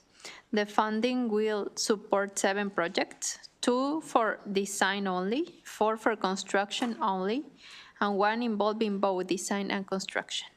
At the bottom of page 2, there is a discussion of a new policy to address project backlogs. Starting in the fiscal 25 application cycle, the Maryland Department of Disabilities limits agencies, sub-agencies, and campuses to 3 active project phases before applying for new funding. This policy addresses capacity concerns by preventing entities from accumulating backlogs of stalled accessibility projects while continuing to request new funding. Exhibit 1 on pages 3 and 4 shows Maryland Department of Disabilities funding in the governor's budget as introduced. The fiscal 26 authorization of new GO bonds for the Access Maryland program totaled $1.027 million to support 1 ongoing and 6 new higher education projects. On page 5 begins the issues section related to the significant balance that Maryland Department of Disability maintains. Exhibit 2 on pages 6 through 9 provides an overview of various accessibility-related projects authorized across different fiscal years. It shows that as of February 25, from fiscal 21 to fiscal 25, only 15% of the total 7.9 million authorized has been encumbered, highlighting a potential slow pace of project execution. Project progress within the Access Maryland program presents a diverse range of outcomes, as you can see in the table. Finally, on page 10, there is a discussion of the delays in fund allocation and project progress. State agencies and units face challenges in fully encumbering funds due to project delays and rising costs, often requiring rebidding, staffing adjustment, and resolution of planning and design issues before construction can begin. These factors slow project progress and delay fund utilization. Regarding the impact on funding priorities for future projects, if a project is canceled due to inaction, its allocated funds may be redirected to other projects in need of additional funding. Given the substantial funds earmarked for encumbrance, Maryland Department of Disabilities should comment on the adoption of a cash flow management procedure commencing in the next budget cycle. This initiative will enhance the assurance that funds are disbursed efficiently and effectively, thereby optimizing resource utilization and program outcomes. Finally, the DLS recommendation is to approve the general obligation bond authorization for the Access Maryland program. And with that, I conclude my presentation. Happy to take any questions. Great. Thank you very much for your presentation. Are there any questions from the subcommittee for the budget analyst? Okay. This afternoon, we have representing from the Department of Disabilities. If you could state your name and then provide your testimony. Thank you. Sure. Good afternoon, Chair Chang and honorable members of the Capital Budgets Committee. Thank you for the opportunity to appear before you today. For the record, I'm Assistant Secretary John Brennan of the Maryland Department of Disabilities. With me today is Ms. Lori Barong, Executive Director of the Technical Assistance Program, and Ms. Kiana Baker, Program Director of the Access Maryland Program. I'd also like to acknowledge our state partners, the Department of General Services and Department of Budget and Management, and thank them for their assistance in managing this program. We are here to discuss the Maryland Department of Disabilities response to the Department of Legislative Services analysis of our proposed capital budget for the Access Maryland program for FY26. Thank you to Ms. Andrade for her thorough analysis, and we respectfully concur with the recommendation to approve the general obligation bond authorization for Access Maryland. As requested, we also want to briefly address the recommendation regarding the adoption of a cash flow management procedure. As we indicated in our written testimony, the department concurs with this suggestion beginning in FY27. Referring to the points detailed on page 5 of the analysis, we acknowledge the program is experiencing low annual encumbrances and continued unencumbered balances despite our efforts, which are outlined on page 10. In addition to the strategies highlighted by Ms. Andrade, we also prioritize the encumbrance of the oldest capital appropriations for active projects and are committed to using the oldest appropriations to cover project overages.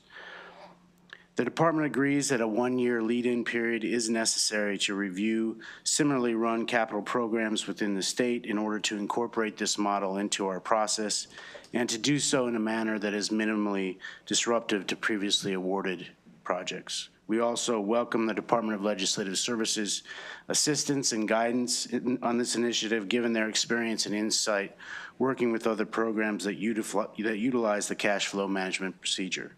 That concludes our testimony. Thank you for your time, and we're happy to answer any questions.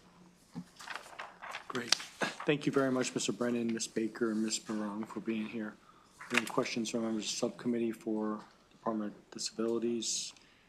Okay, thank you very much. Thank you. The hearing for Department of Disabilities. Committee will now move on to Department of Commerce, and our budget analyst is Elizabeth Weibel. And from the Department of Commerce, we have our Acting Secretary, Harry Coker, Jr.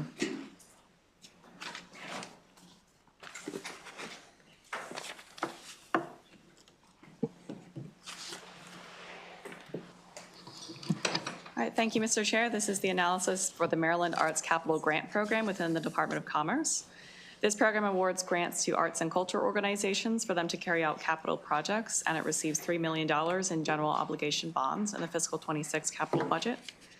This program was established by chapters 394 and 395 of 2021, and legislation mandated that the governor provide $3 million annually for fiscal 24 through 29, either through operating or capital funds. Thus far, the program has been funded with GO bonds, and you'll see in the exhibit on the first page that the plan is to continue to use bond funding through 2030. Funding is currently planned in the CIP to continue past the mandated funding dates, and DLS recommends that Commerce continue to track the outcomes and effectiveness of the program to aid in determining whether the program should continue past that mandated funding date.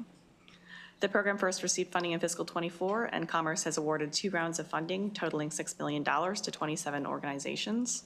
You'll see a list of grantees in Appendix 1. DLS recommends approving the GO bond authorization as shown on page 2. And with that, I can take any questions you have. Great. Thank you very much, Ms. Weibel. Are there any questions for Ms. Weibel on the analysis? Okay. This afternoon, we have Acting Secretary Harry Coker, Jr. Thank you for being here. I'd like to provide your testimony. Good afternoon, Chair Chang and members of the subcommittee. Really appreciate the opportunity to testify before you all today. For the record, my name is Harry Coker, and I'm the Acting Secretary of the Maryland Department of Commerce, and I'm here to testify in support of the Department of Commerce's fiscal 26 budget allowance. Joining me at the table is Stephen Scarrett Davis, the Executive Director of the Maryland State Arts Council, who will help answer any questions that you all may have for us today or in the future. I want to start by thanking Elizabeth, and I hope she doesn't get tired of me thanking her because I say it sincerely. But to Elizabeth and the team at DLS, we really do appreciate your thorough and thoughtful review of this budget allowance. The DLS analysis did not ask for any specific updates, and their recommendation was to approve the governor's allowance as submitted, which we, of course, concur with. But I do want to take the opportunity, however briefly, to provide you with a short update on the important program that these dollars fund. The Maryland Arts Capital Grant Program was established by the Maryland General Assembly in 2021. And the statute requires $3 million to be included in either the capital or operating budget each year from fiscal 2024 through fiscal 2029. The proposal before us represents the 3rd year of that funding, and it will allow the Maryland State Arts Council to continue to offer grants through the program. These funds are available to nonprofit organizations with operating budgets of less than $3 million that either participate in the Maryland State Art Council's grants for organizations or community arts development programs, or are open to the public and provide cultural education or experiences. The grants can be used to support the acquisition, expansion, renovation, or major repair of facilities or infrastructure. The first 2 rounds of grant funding were very successful, drawing a large volume of applications, and the Maryland State Arts Council has reorganized and added staff to help administer this successful program. Abby Ninehouse recently joined us as Arts Capital Program Director. And in its first 2 years, the program received more than 100 eligible applications, and the MSAC recommended 27 of those to be awarded grants. And during that time, the Arts Council worked to ensure geographic diversity amongst the grantees through increased outreach, solicitation of feedback from partners, and organizational adjustments. If this year's budget is approved as proposed, the Maryland State Arts Council anticipates launching the fiscal 2026 application in late spring or early summer. Art and arts programs are important economic drivers for the state. They create jobs, they attract visitors and visitor spending, they help build community, they foster understanding, and they help us to understand our shared history. The funding for the Arts Capital Program ensures that Maryland has top shelf, state-of-the-art, if you will, accessible art venues that can support economic development and ensure that the state is culturally rich, inspiring, and fun, and a fun place to be. This does help us sell the state and attract business investment. Quality of life is very important to our location prospects. We respectfully ask for your continued support for the arts in Maryland, continued support for the inspired, passionate, and dedicated arts community, and continued support for our efforts to make our economy stronger and more competitive. We respectfully request that you approve this capital budget allowance as proposed. And again, I thank you for your time, and we'd be happy to answer any questions you may have. Thank you very much, Acting Secretary Coker, for your testimony. Also, thank you very much to Stephen Scarrett Davis for being here. Are there any questions from members of the subcommittee? Okay, thank you very much. Thank you all. We have several witnesses here today, and if each of those witnesses could come up to the table and introduce themselves and provide a 2-minute testimony, that'd be great. We have Sue Malone with Wide Angle Youth Media, Nicholas Cohen with the Maryland Citizens for the Arts, Joseph Galula with the Montgomery County Jewish Collective, Nadia Carroll, Susan Curran, and also Bernard Edit. Bernard and Joe aren't here. Joseph. Okay. How about we'll do this? We'll have Nicholas Cohen and also Ms. Sue Malone go first, and then we'll have the next. Thank you, Chairman Chang and honorable members of the committee. My name is Nicholas Cohen. I'm the Executive Director of Maryland Citizens for the Arts. We're the nonprofit organization that serves as the advocacy group for public investment in the arts.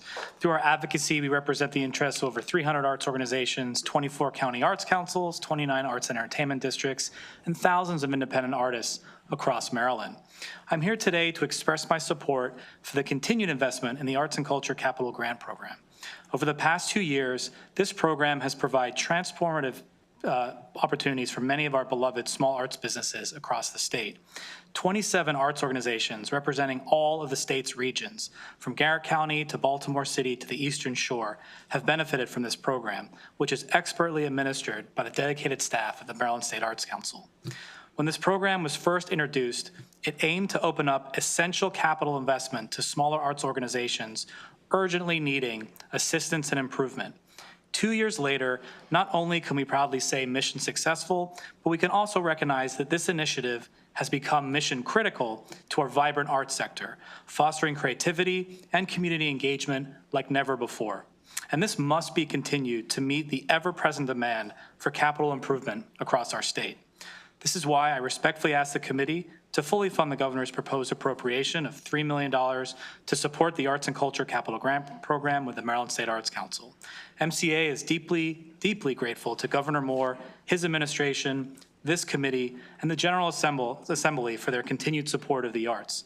The arts sector deeply appreciates the value that the Maryland state government shows towards its creative workforce, and its continued support of the arts is a rich and incredible source of public value for every Marylander. Thank you. Thank you. Good afternoon, Mr. Chairman and the subcommittee, and I am so grateful to the Acting Secretary of Commerce and the Executive Director of the Maryland State Arts Council. My name is Susan Malone. I'm the Executive Director of Wide Angle Youth Media.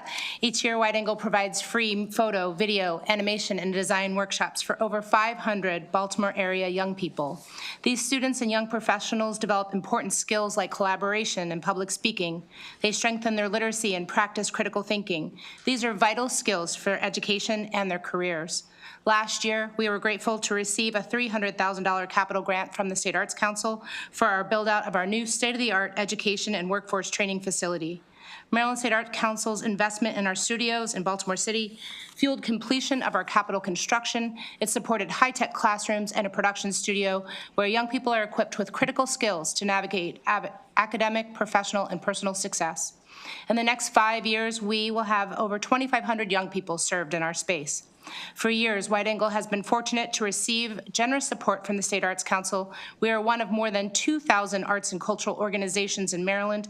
We have been grateful for the many ways it's investing in arts institutions, and nonprofits like ours. Collectively, our services and supports are critical for the well-being of our neighborhoods, counties, and our state. Maryland's thriving arts and culture sector has a tremendous economic impact on the state. Every dollar invested returns 3 more to Maryland's economy. I respectfully ask the committee to fully fund the governor's proposed appropriation of $3 million to support the Arts and Cultural Grant Program at the Maryland State Arts Council, which will ensure organizations like mine, Wide Angle, continue to fuel our state economy. Maryland has long been a leader in investing in the arts. With threats to federal arts funding, this state support is more critical than ever. Thank you so much. This is for Mr. Cohen or Ms. Malone. Okay, great. Thank you very much to both of you. Thank you. And then two gentleladies like to provide testimony. And again, this is for the capital grants program for the arts. Thank you. Go ahead, Ms. Okay. My name is Susan Karen, and I chair Peace Action Montgomery. We have nearly 1,500 members. I'm here to request that the Appropriations Committee end Maryland's annual grant to the Maryland Israel Development Center, or MIDC. The MIDC brings weapon manufacturers into our state that have been engaged in war crimes. I'm going to talk to you a little bit about the state perspective, though. Last year in our federal arena, we Marylanders gave $292 million of our tax dollars to pay for military weapons to Israel. $292 million that could have been used for needs in our backyard. And the MIDC fuels the reckless spending by creating something known as artificial demand. So specifically, Israel goes to the Pentagon and asks for military weapons. Then the MIDC has been bringing in entities like Raphael and Elta, who are not actually companies, but part of the Israeli government itself. And they are entities that go to the Pentagon to sell their weapons. So the buyer and the seller in these transactions are both Israel, and they work collaboratively with Israeli lobbyists to escalate the Pentagon sales with our tax dollars. But I also want to highlight that for Marylanders, many of us, it's a human rights framing on this matter more than simply money. We are horrified to see the genocide that has unfolded this past year. And when we hear economic arguments about funding it, we see it as an implicit message to justify looking the other way on Maryland's complicity in a genocide. The budget is a moral document that reflects our values and essentially reflects who we are. And historically, whether we're talking about slavery, child labor, or minimum wage, our society recognizes that principles matter. There is nothing vital about the MIDC. It is a special interest giveaway to entities colluding in war crimes. I ask that you end this grant. Thank you. Good afternoon. My name is Nadia Carroll, and I'm a 32-year resident of District 18. I'm here to request that the committee end Maryland's annual grant to the MIDC. Funding the MIDC with Maryland tax dollars is not fiscally responsible, especially in this year with scarce financial resources. The federal government has for years provided matchmaking services between Israeli and American companies. We don't have a Maryland-Norway, Maryland-Japan, Maryland-Mexico Development Center, because we have a Maryland Economic Development Office that serves businesses from all other countries, and Israeli companies, other than war machine companies, could be served very well through it. Meanwhile, families in Maryland are being told that there will be no funds for lists for the developmentally disabled. The trust fund for 988 may not be fully funded. There are not enough psychiatric beds across the state, yet our tax dollars are going to companies who provided the technology for the destruction of a mental health hospital in Gaza. I have personal experience with the lack of services for our developmentally disabled population and the serious lack of emergency psychiatric hospital beds across our state. I could never obtain LIST funding because it's always underfunded. And I once spent 12 hours in an emergency room waiting with my child who needed a psychiatric bed, but before one became available, I had to leave her alone in order to go to a different hospital to get my scheduled cancer radiation treatment.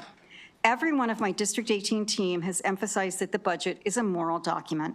Do we fund mental health and disability services that Marylanders need, investments to make them more productive, or do we deny our citizens needed services and send our Maryland tax dollars to companies that kill and maim and traumatize people in the Middle East? In 2013, Maryland took a moral stand and abolished the death penalty. But in 2025, Maryland, through companies in the MIDC, is responsible for executions on a much larger scale than our death penalty ever was. Thank you. Are there any questions from members of the committee for the witnesses? Okay, thank you very much for being here. That concludes the hearing for the Department of Commerce. The committee will now move on to the Board of Public Works, and our budget analyst is David Proper.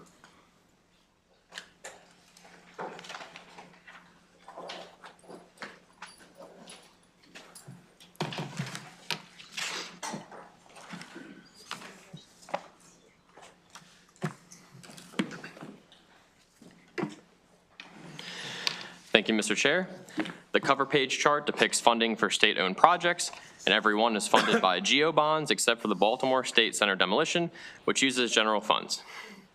From fiscal 26 to 29, there is not a whole lot of activity. Each year in that time period contains less than $5 million combined for the Baltimore State Center demolition, Revolutionary War Memorial, Wineland building renovation, and Treasury building renovation. Fiscal 2030 and the years beyond the CIP then increase substantially to approximately $35 and $32 million as construction begins for the Treasury buildings renovation and construction ramps up for the Wineland building renovation. The main reasons for low funding levels from fiscal 26 to 29 are, first, because the William Donald Schaefer Tower renovation project was canceled, which had about $96 million of future requested funding, and second, the Nancy Grasmick State Education Building renovation was canceled, which had about $97 million of future requested funding. Moving to the chart on page 2, this shows the funding for statewide and regional programs and grants, which includes fuel tank replacement, the Construction Contingency Fund, facilities renewal, and the grants. All of these are funded by GO bonds except for the 2 grants. Exhibit 1 on page 5 displays the reduction of about 78% in the 2025 CIP compared to the 2024 CIP. The 2024 CIP contained about $111 million for the Schaefer Tower renovation. Since it has been removed from the 2025 CIP, there is a deauthorization of $16.5 million from the Maryland Consolidated Capital Bond Loan of 2024, and $961,000 of PAYGO funding is proposed to be reverted from fiscal 24. The 2024 CIP also contained about $61 million for the Nancy S. Grasmick Education Building renovation. Moving to the bottom of page 5 and then on to page 6, the Baltimore State Center project receives $750,000 of general funds in fiscal 26 to complete its demolition engineering study. State Center used to house 12 state agencies, but tenants are in the process of relocating to downtown Baltimore. The study will be used for the planned demolition of 4 of the 5 buildings that comprise the State Center complex, with the 5th Regiment Armory being the only building that will remain. Once all agencies have vacated State Center, the complex will be transferred to Baltimore City. Page 7 contains information on the Revolutionary War Memorial for Black Soldiers project, which receives $500,000 of GO bonds in fiscal 26 to complete its construction. The statute is meant to serve as an educational resource and honor the contributions of Black Americans during the Revolutionary War. Exhibit 2 on page 8 lists proposed efficiencies for fiscal 25 and grants for fiscal 26. The Trade Point Atlantic Container Terminal project is receiving the most funding and it will be used to develop a new terminal within the Port of Baltimore. However, the $15 million grant for fiscal 26 is currently included under an operating budget code within the Department of General Services, or DGS. The Department of Legislative Services recommends that the Department of Budget and Management move the grant funds to the appropriate capital budget code under DGS in a supplemental budget. The second most funding in Exhibit 2 is for the new College Park headquarters of quantum computing company IonQ.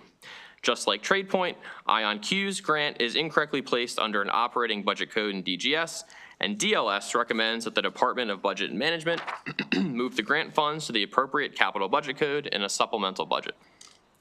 Moving to the bottom of page 9 and onto page 10, chapters 254 and 255 of 2023 required the Maryland Economic Development Corporation, or MEDCO, to work with the Maryland Cannabis Administration to acquire and construct or refurbish at least 1 cannabis incubator space. The Maryland Consolidated Capital Bond Loan of 2025 deauthorizes $2 million in GO bonds, which the fiscal 26 budget replaces with a $2 million general fund efficiency appropriation for fiscal 25 through DGS.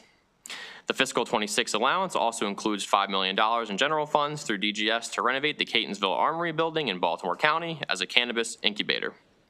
DLS recommends adopting language that authorizes the governor to transfer the $2 million deficiency and $5 million of PAYGO funding from DGS to the Maryland Cannabis Administration to provide MEDCO with a grant to renovate the Catonsville Armory building as a cannabis incubator facility.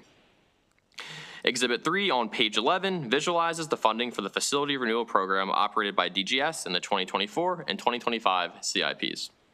The 2025 CIP programs $375 million compared to the $130 million provided in the 2024 CIP.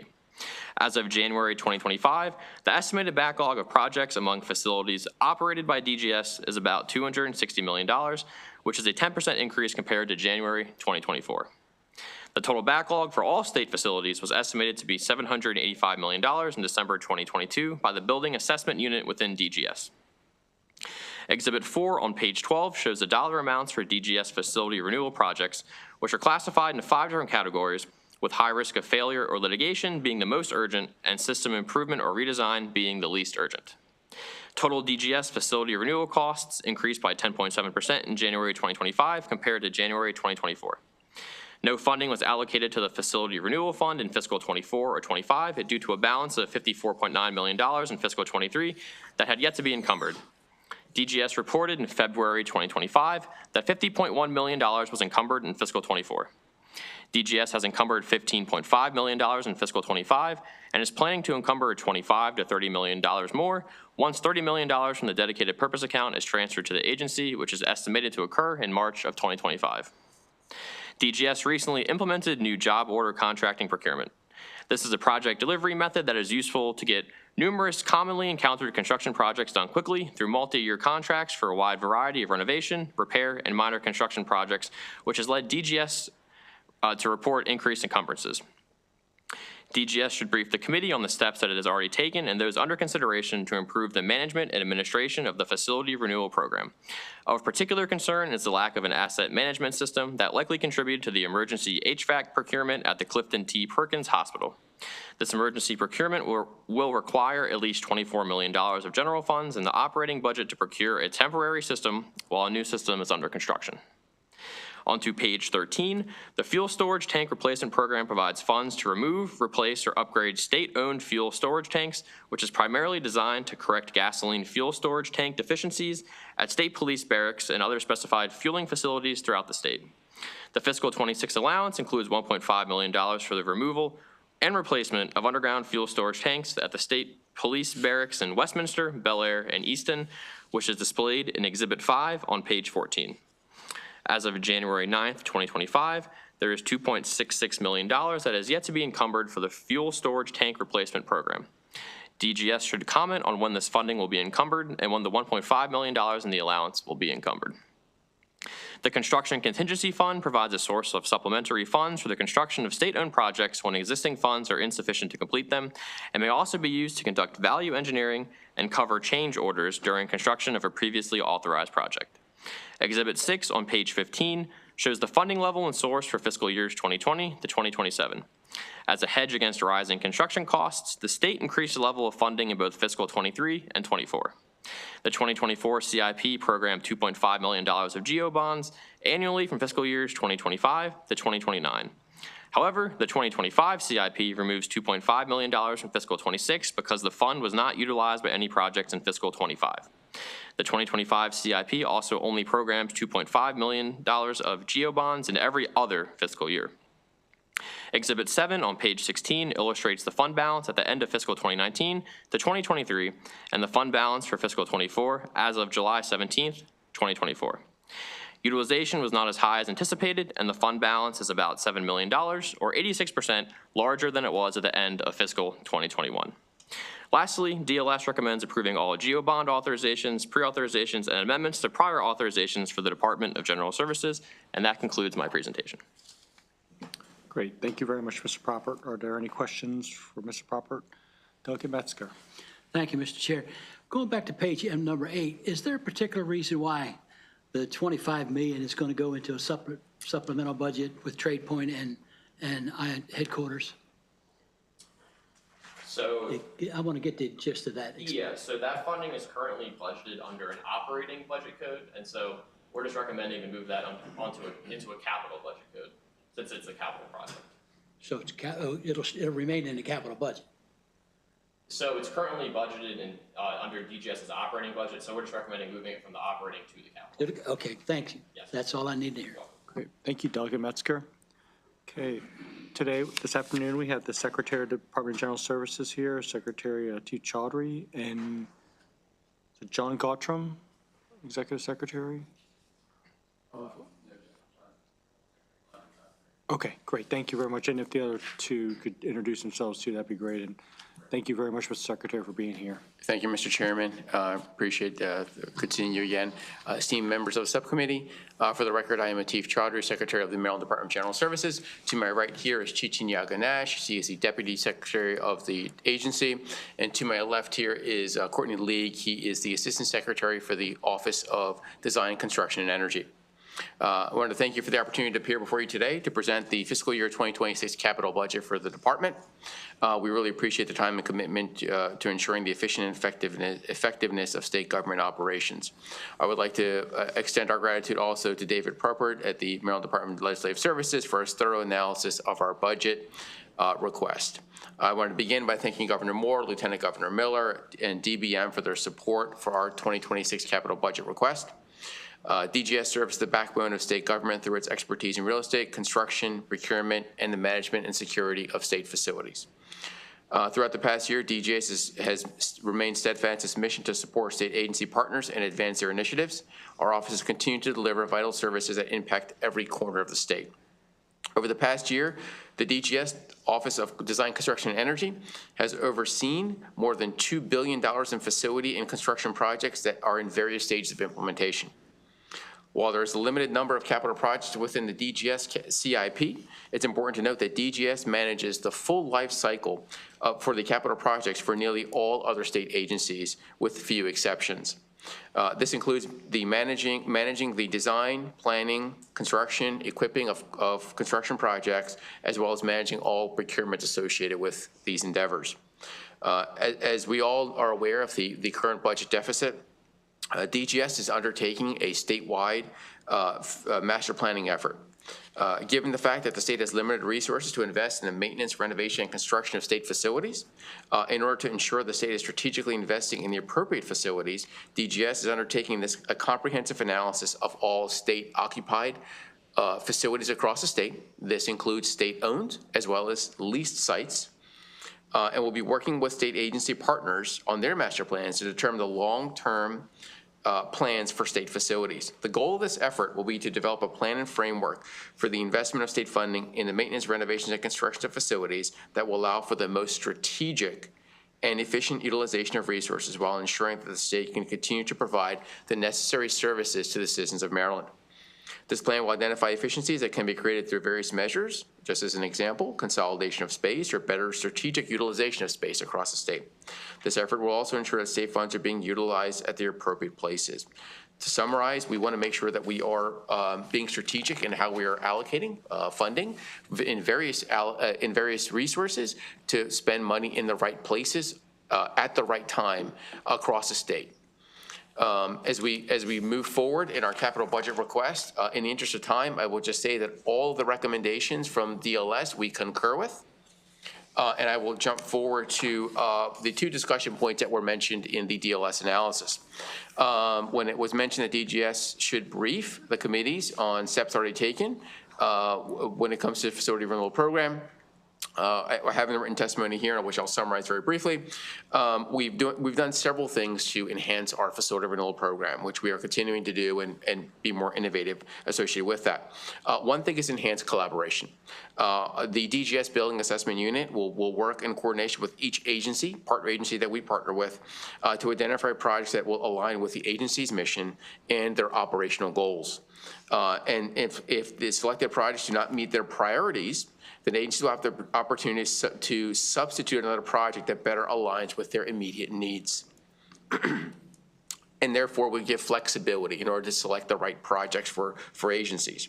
We're also implementing a new facilities assessment platform. The first time we're implementing this new advanced system, which will allow a systematic capture and track of identified deficiencies across the state.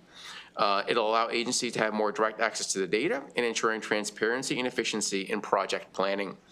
It will also ensure that we have the capability to do advanced cost projections and facility planning capabilities to make sure that we are adequately planning with our partner agencies across the state for the implementation of resources. We're going to be streamlining project selection process to ensure that we're collaborating very closely with our partner agencies to ensure that we want to really replace eventually, we have a project justification system that we have in place where agencies submit a project justification and it's ranked, and then it's from that point on, the agency looks very closely to determine what is needed where based on a ranking system which has been identified in the DLS analysis. We want to work more closely with agencies, so as we implement these new types of systems, we are able to allow the agencies to help us pick and choose projects that best align with their goals. And that ties into the last piece I would say here, which is our statewide master planning efforts to have a really strategic way of spending the state's resources. Obviously, in the next few years, there'll be a significant budget deficits, and we want to make sure that we are spending the right funding in the right locations and being more strategic about how we are placing that. So that's going to take a lot of partnership, but it will essentially serve as a roadmap for the responsible stewardship of state resources, integrating innovative solutions to create resilient, energy efficient, and accessible facilities that will meet the evolving needs of state agencies and the communities that they serve. The last thing we were asked to comment on was the fuel storage tank replacement program. We were asked to comment on when the funding will be encumbered, and DGS expects to encumber between $1.7 and $2 million by the end of fiscal year 2025. DGS is also moving forward, beginning the next priority task, the next priorities on this particular program for fuel tanks for Maryland State Police. The next one, I believe, is the Bel Air Barrack, and expecting to have this project encumbered during fiscal year 26. And given that there are certain unknowns associated with these type of underground storage tanks, there can be environmental concerns associated with any types of these removals. We are anticipating additional contingencies for each project, just to have a buffer in case there's any unknowns we encounter when we're digging up a tank, as an example. And we do have information in the written testimony. I won't go into too much detail here on the efforts we're working through on the McHenry State Police Barrack and the Northeast State Police Barrack. We're working diligently on those. And we're also doing some program improvements as well to create some efficiencies in this particular program. So with that, that concludes my testimony, and we are happy to take any questions you may have. Great, thank you very much, Mr. Secretary. Are there any questions for Secretary Chaudhry? Great. Thank you. I have a quick question regarding the Clifton T. Perkins. Yes. I wanted to see if you had any additional comments to add or any updates as far as the HVAC work that's being done there? Sure. Courtney, do you want to provide some additional details? Absolutely. So we have the contract in place with the vendor who's going to do the infrastructure improvements there for the HVAC. The notice to proceed was issued, and the contractor is going through the submittal process now for materials and administrative submittals. We expect them to mobilize on site within the next 2 weeks to 3 weeks and begin the process. There are some lead time equipment that has to be ordered, and that's being reviewed now by the team to make sure it meets the requirements. And Mr. Chairman, I know this came up as a bit of it came up as an emergency project. I want to just give a little bit of a background here. Our building assessment unit surveys every one of the state, our 1,400 plus buildings. Within 2 years, they survey them. So every 2 years, a building is getting surveyed. With that, the building assessment unit provides recommendations to agencies for submitting project justifications for work that needs to be done. Certain times, agencies, there are challenges with changes in staff at facilities and other issues that occur. So there can be challenges with the requests that are coming in for agencies. So some of the initiatives I outlined here today will help bridge that collaboration between DGS and agencies, so we have better communication and collaboration with agencies when it comes to deficiencies and a more concerted and more streamlined effort. So it's more streamlined, not only streamlined, but it's more in sync with what their needs are. So when there are challenges like this for systems that are at failing, we'll be more in tune with that and be able to coordinate with the agencies to react faster. Therefore, ultimately, we'll be doing less emergencies. Great. Thank you very much, Mr. Secretary, for the additional comments on that. Are there any other questions? Great. Thank you very much. That concludes the hearing for the Board of Public Works, and also that concludes today's capital budget hearing. Have a great evening. Thanks.